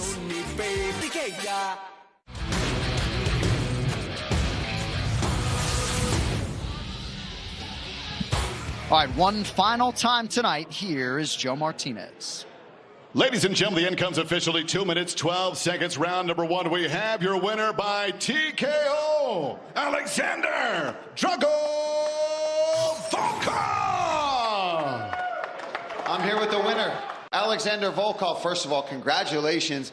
I imagine that's just what the doctor ordered. You know, you're coming off that loss to Tom Aspinall, you come right back in here, another main event, and you get this knockout. How are you feeling, Alexander?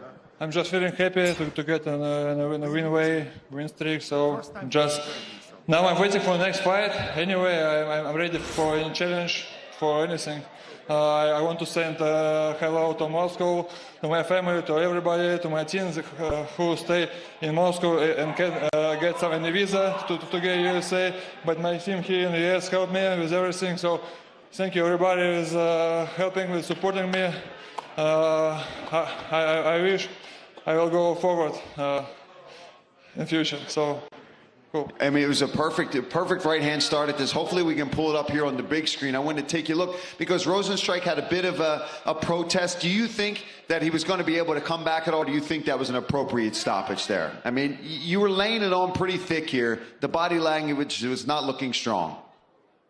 I'm feeling like I can finish him if it will continue because he go out because of referee stopped us and then he goes. So I know that he not good defense back to the gauge. So I just see him close to the gauge and just go forward for the knockout. Good fight. Yeah, it was a great fight. And, you know, I know the camp wasn't ideal. You're going through a lot of struggles to be here tonight. So with that being said, how soon can we see you back in the octagon? Do you want to try to rattle this off or do you want to try to take some time and rest up? You know, I'm ready for any challenges, as usual. If it will be a good fight in a short time, maybe I will go. But I don't know what now is in division because some guys will fighting maybe in September or something, so we need to look on it. But anyway, I'm here and you see waiting for a fight and every time ready for challenge. Well, congratulations on a nice performance and way to get back in the win column. Alexander Volkov, ladies and gentlemen.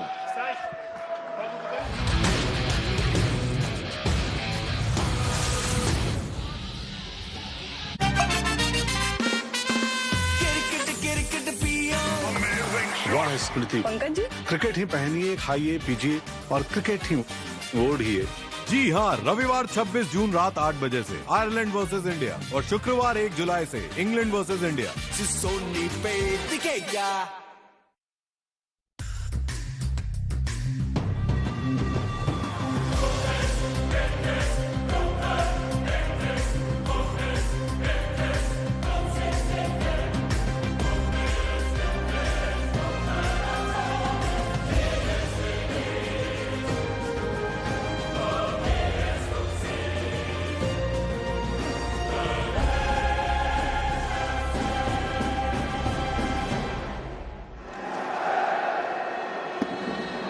And we are underway in Budapest in front of a full house as Hungary continue to enjoy life, I think, so far in the top tier. They've won promotion in each of the 2 Nations Leagues that have been held before this one. Hungary with possession. Never quite know what you're going to get with Hungary at home. It's been a very mixed bag. They alternate between winning and losing, it seems, this season. That's a decent ball in and punched away by Neuer, and it's a goal for Hungary. 5 minutes on the watch, and they're ahead. Zoltnoj finds the back of Neuer's net. Fantastic strike, the second time around. No chance. I just wonder, is there a question of offside in this? Fiola whipping the ball in. The initial effort from Roland Sholoi. And Zoltnoj celebrating his first international goal, a moment he will never forget. I think the Germany players will be a little bit disappointed that they didn't go and attack this a little bit better. David Raum sending it forward. How about that for a pass? Brilliantly done. Superb response from Germany. Jonas Hoffmann scores for the second match in a row, and we have 2 goals inside the first 9 minutes. Hungary's lead didn't last for long. Look at this for a pass. He's clearly onside. That's never in doubt. 2 defenders playing him on. There, just as the goalkeeper comes out, a lot of players would have panicked, tried to maybe flick it over, but he's at full stretch, full pace, just nicks it past the goalkeeper and then rolls it very, very calmly into an empty net. But that pass was absolutely magnificent. Brilliant goal by Jonas Hoffmann for Germany. 1-1. Now Zoltnoj. Are we going to see a late first half flurry from Hungary here? As Styles whips it in.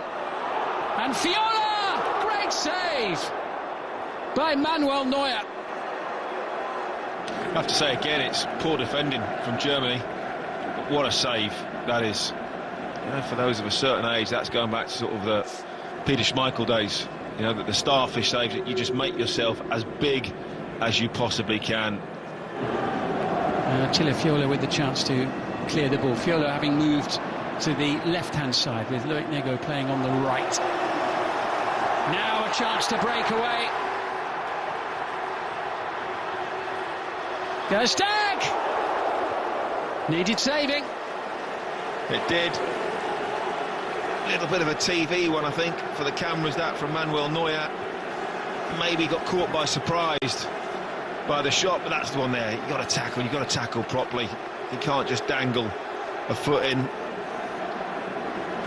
And then here, as he cuts inside, if that goes in, you'd be asking all sorts of questions of Manuel Neuer from that distance.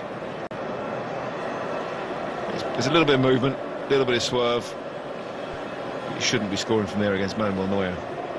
And for the 3rd match in a row in this Nations League campaign, Germany have to settle for a 1-1 draw. Another strong performance from Hungary. 1-1 in Budapest.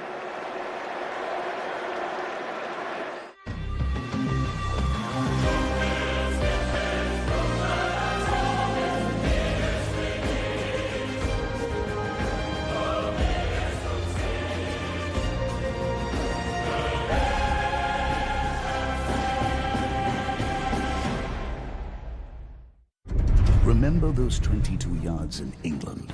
This is where the journey of Indian cricket began. The media wrote about the Indian team. We were called dull dogs. Where other teams feared to tread, they started leaving their mark. They feared no one and fought fire with fire. Let's teach our colonial masters a little bit of a lesson. This is the story of those architects. Architects in what? Sports Network.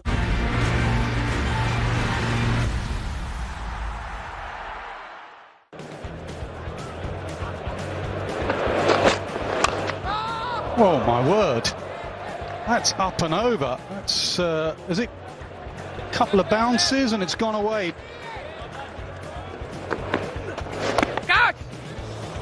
Reverse and reverse for 4.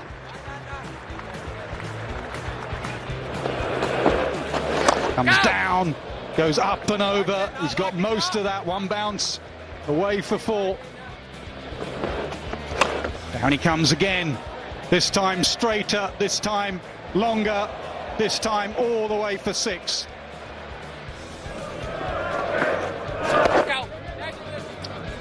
It's 100 at Lords and 50 unbeaten at Trent Bridge for Daryl Mitchell. Yeah, he's in good nick, and he has a partner at the other end that understands him well, and he understands and likes batting with. Makes such a difference. Top edge, and it's flown away over the top of the keeper. All the way for 6. It's pulled away for 4. It's nailed sweetly. He likes that shot, and that will move him to 96. 1 hit away from back-to-back hundreds. Thick outside edge, it'll race away for 4 in his first test tour of England. Daryl Mitchell has gone back-to-back centuries, and both have been an absolute pleasure to watch. Oh, hack, and he's got it over and past Stuart Broad. Oh, he's good. He's really good, is Daryl Mitchell. He has hit the ball beautifully down the ground. Mitchell goes again and aims over long on, and that has gone into the stand. It is a magnificent hit. And an easy as you like single takes Daryl Mitchell to 150. Wonderful innings this is. 18 4s and 4 6s. Down the ground from Mitchell. Not sure he got a lot of it, but it might be enough to go to the boundary for 4 more. Driven straight down the ground for 4. Broad went full. Mitchell timed it well.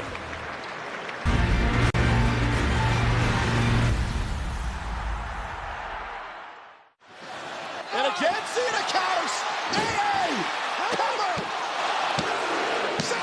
John Cena, WWE Champion. The Rock will remember this moment forever, and so will John Cena fan. Watch 20 unforgettable years of John Cena. C-Nation, 8 p.m. onwards, only on Sony Sports Network. A battle of resurrection.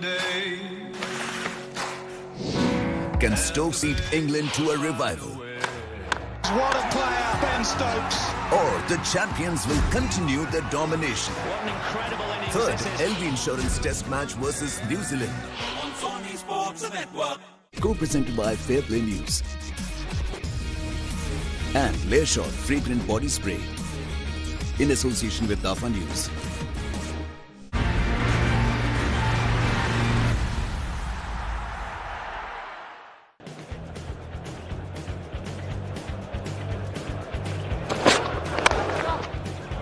Confidently on to the front foot and square drives it nicely. It's one of the longest boundaries here at Trent Bridge. This is a wide one. Gets it through as well. Nicely timed from Tom Blundell. Just short, it'll go down to third man. Over the boundary. 4 more.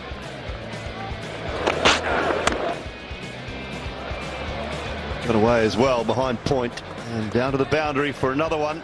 37 of those today.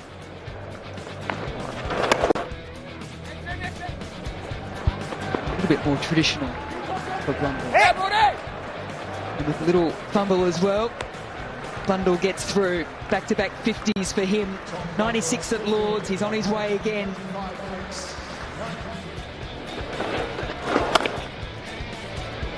More than comfortable off the back foot, though. Had a little bit of navigation to do through the offside field.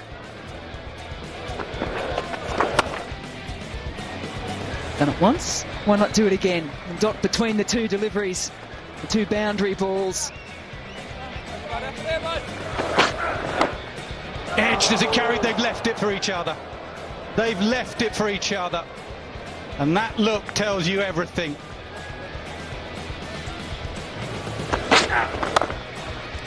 It's a lovely shot. Save your legs, that's going to be 4 at Trent Bridge. Just the back cut, first boundary of day 2. Gets aggressive.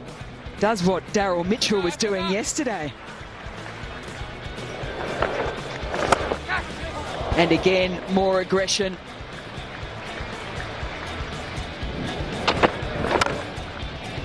Lovely. Hit the field, the ball before, found the gap on the second.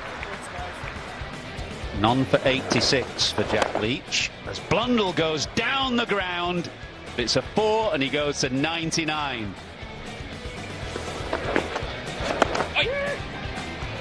Scampers through, and 100 it is for Tom Blundell. Terrific innings. He fell just short at Lords, but this is a 3rd Test match 100 in a terrific partnership with Daryl Mitchell. New Zealand well on top. Yeah, 3 figures for Blundell. He's batted beautifully, hasn't he?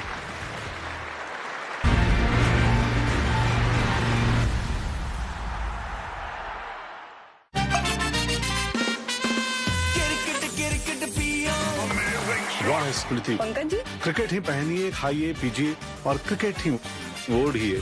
जी हाँ, रविवार 26 जून रात 8 बजे से Ireland versus India और शुक्रवार 1 जुलाई से England versus India.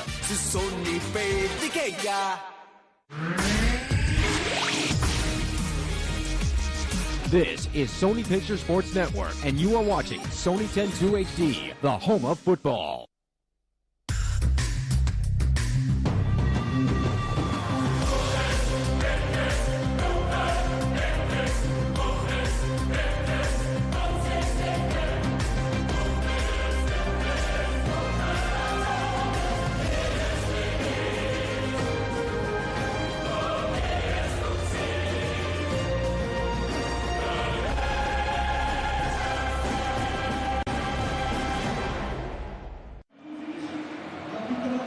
It's match day 4, League A Group 2, as the visitors Portugal are looking to take control of the group as they take on the Swiss, who are looking to win their first points of this Nations League campaign.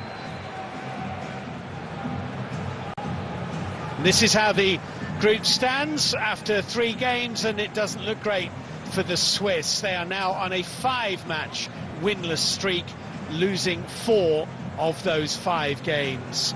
Portugal on top of the group. The ground is very close to being full for the visit of Portugal.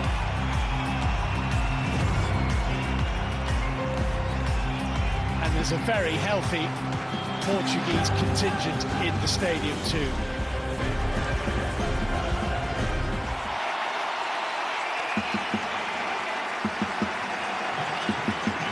Really good atmosphere inside the stadium. Big night for Swiss coach Murat Yakin. He's seen his squad tumble into a mini crisis over the last couple of weeks. 3 games played, 3 lost in what was always a very tough-looking group. 3 changes as well to the 11, which lost 1-0 to Spain in this stadium 3 days ago. Jonas Omlin comes in goal, Nico Elvedi at the back, and Haris Seferovic comes in up front. Granit Xhaka leads them as ever.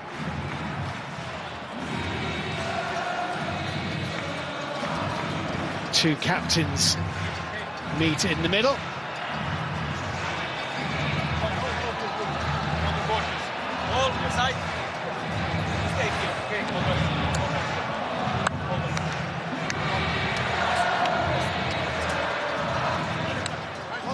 Well, Portugal won in Lisbon against the Czech Republic on Thursday. 7 changes from that 11 from coach Fernando Santos today. Jean Moutinho, Rafael Guerreiro and Cristiano Ronaldo are given time off. None of them are in the squad at all.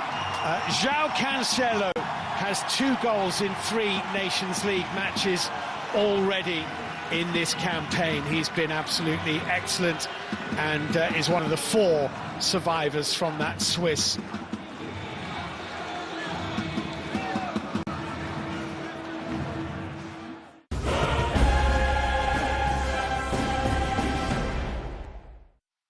The Irish summer. Warm, fuzzy, pleasant. Everything peaceful under the sun. Until the men in blue middle stump, rock back, Ireland rock back. turn the heat on. Watch them in a high-octane T20 series. India Tour of Ireland. First T20, Sunday 26 June, 8 p.m. Only on Sony Sports Network. Remember those 22 yards in England? This is where the journey of Indian cricket began. The media wrote about the Indian team. We were called dull dogs. Where other teams feared to tread, they started leaving their mark. They feared no one and fought fire with fire. Let's teach our colonial masters a little bit of a lesson. This is the story of those architects. Architects in white. Sports Network.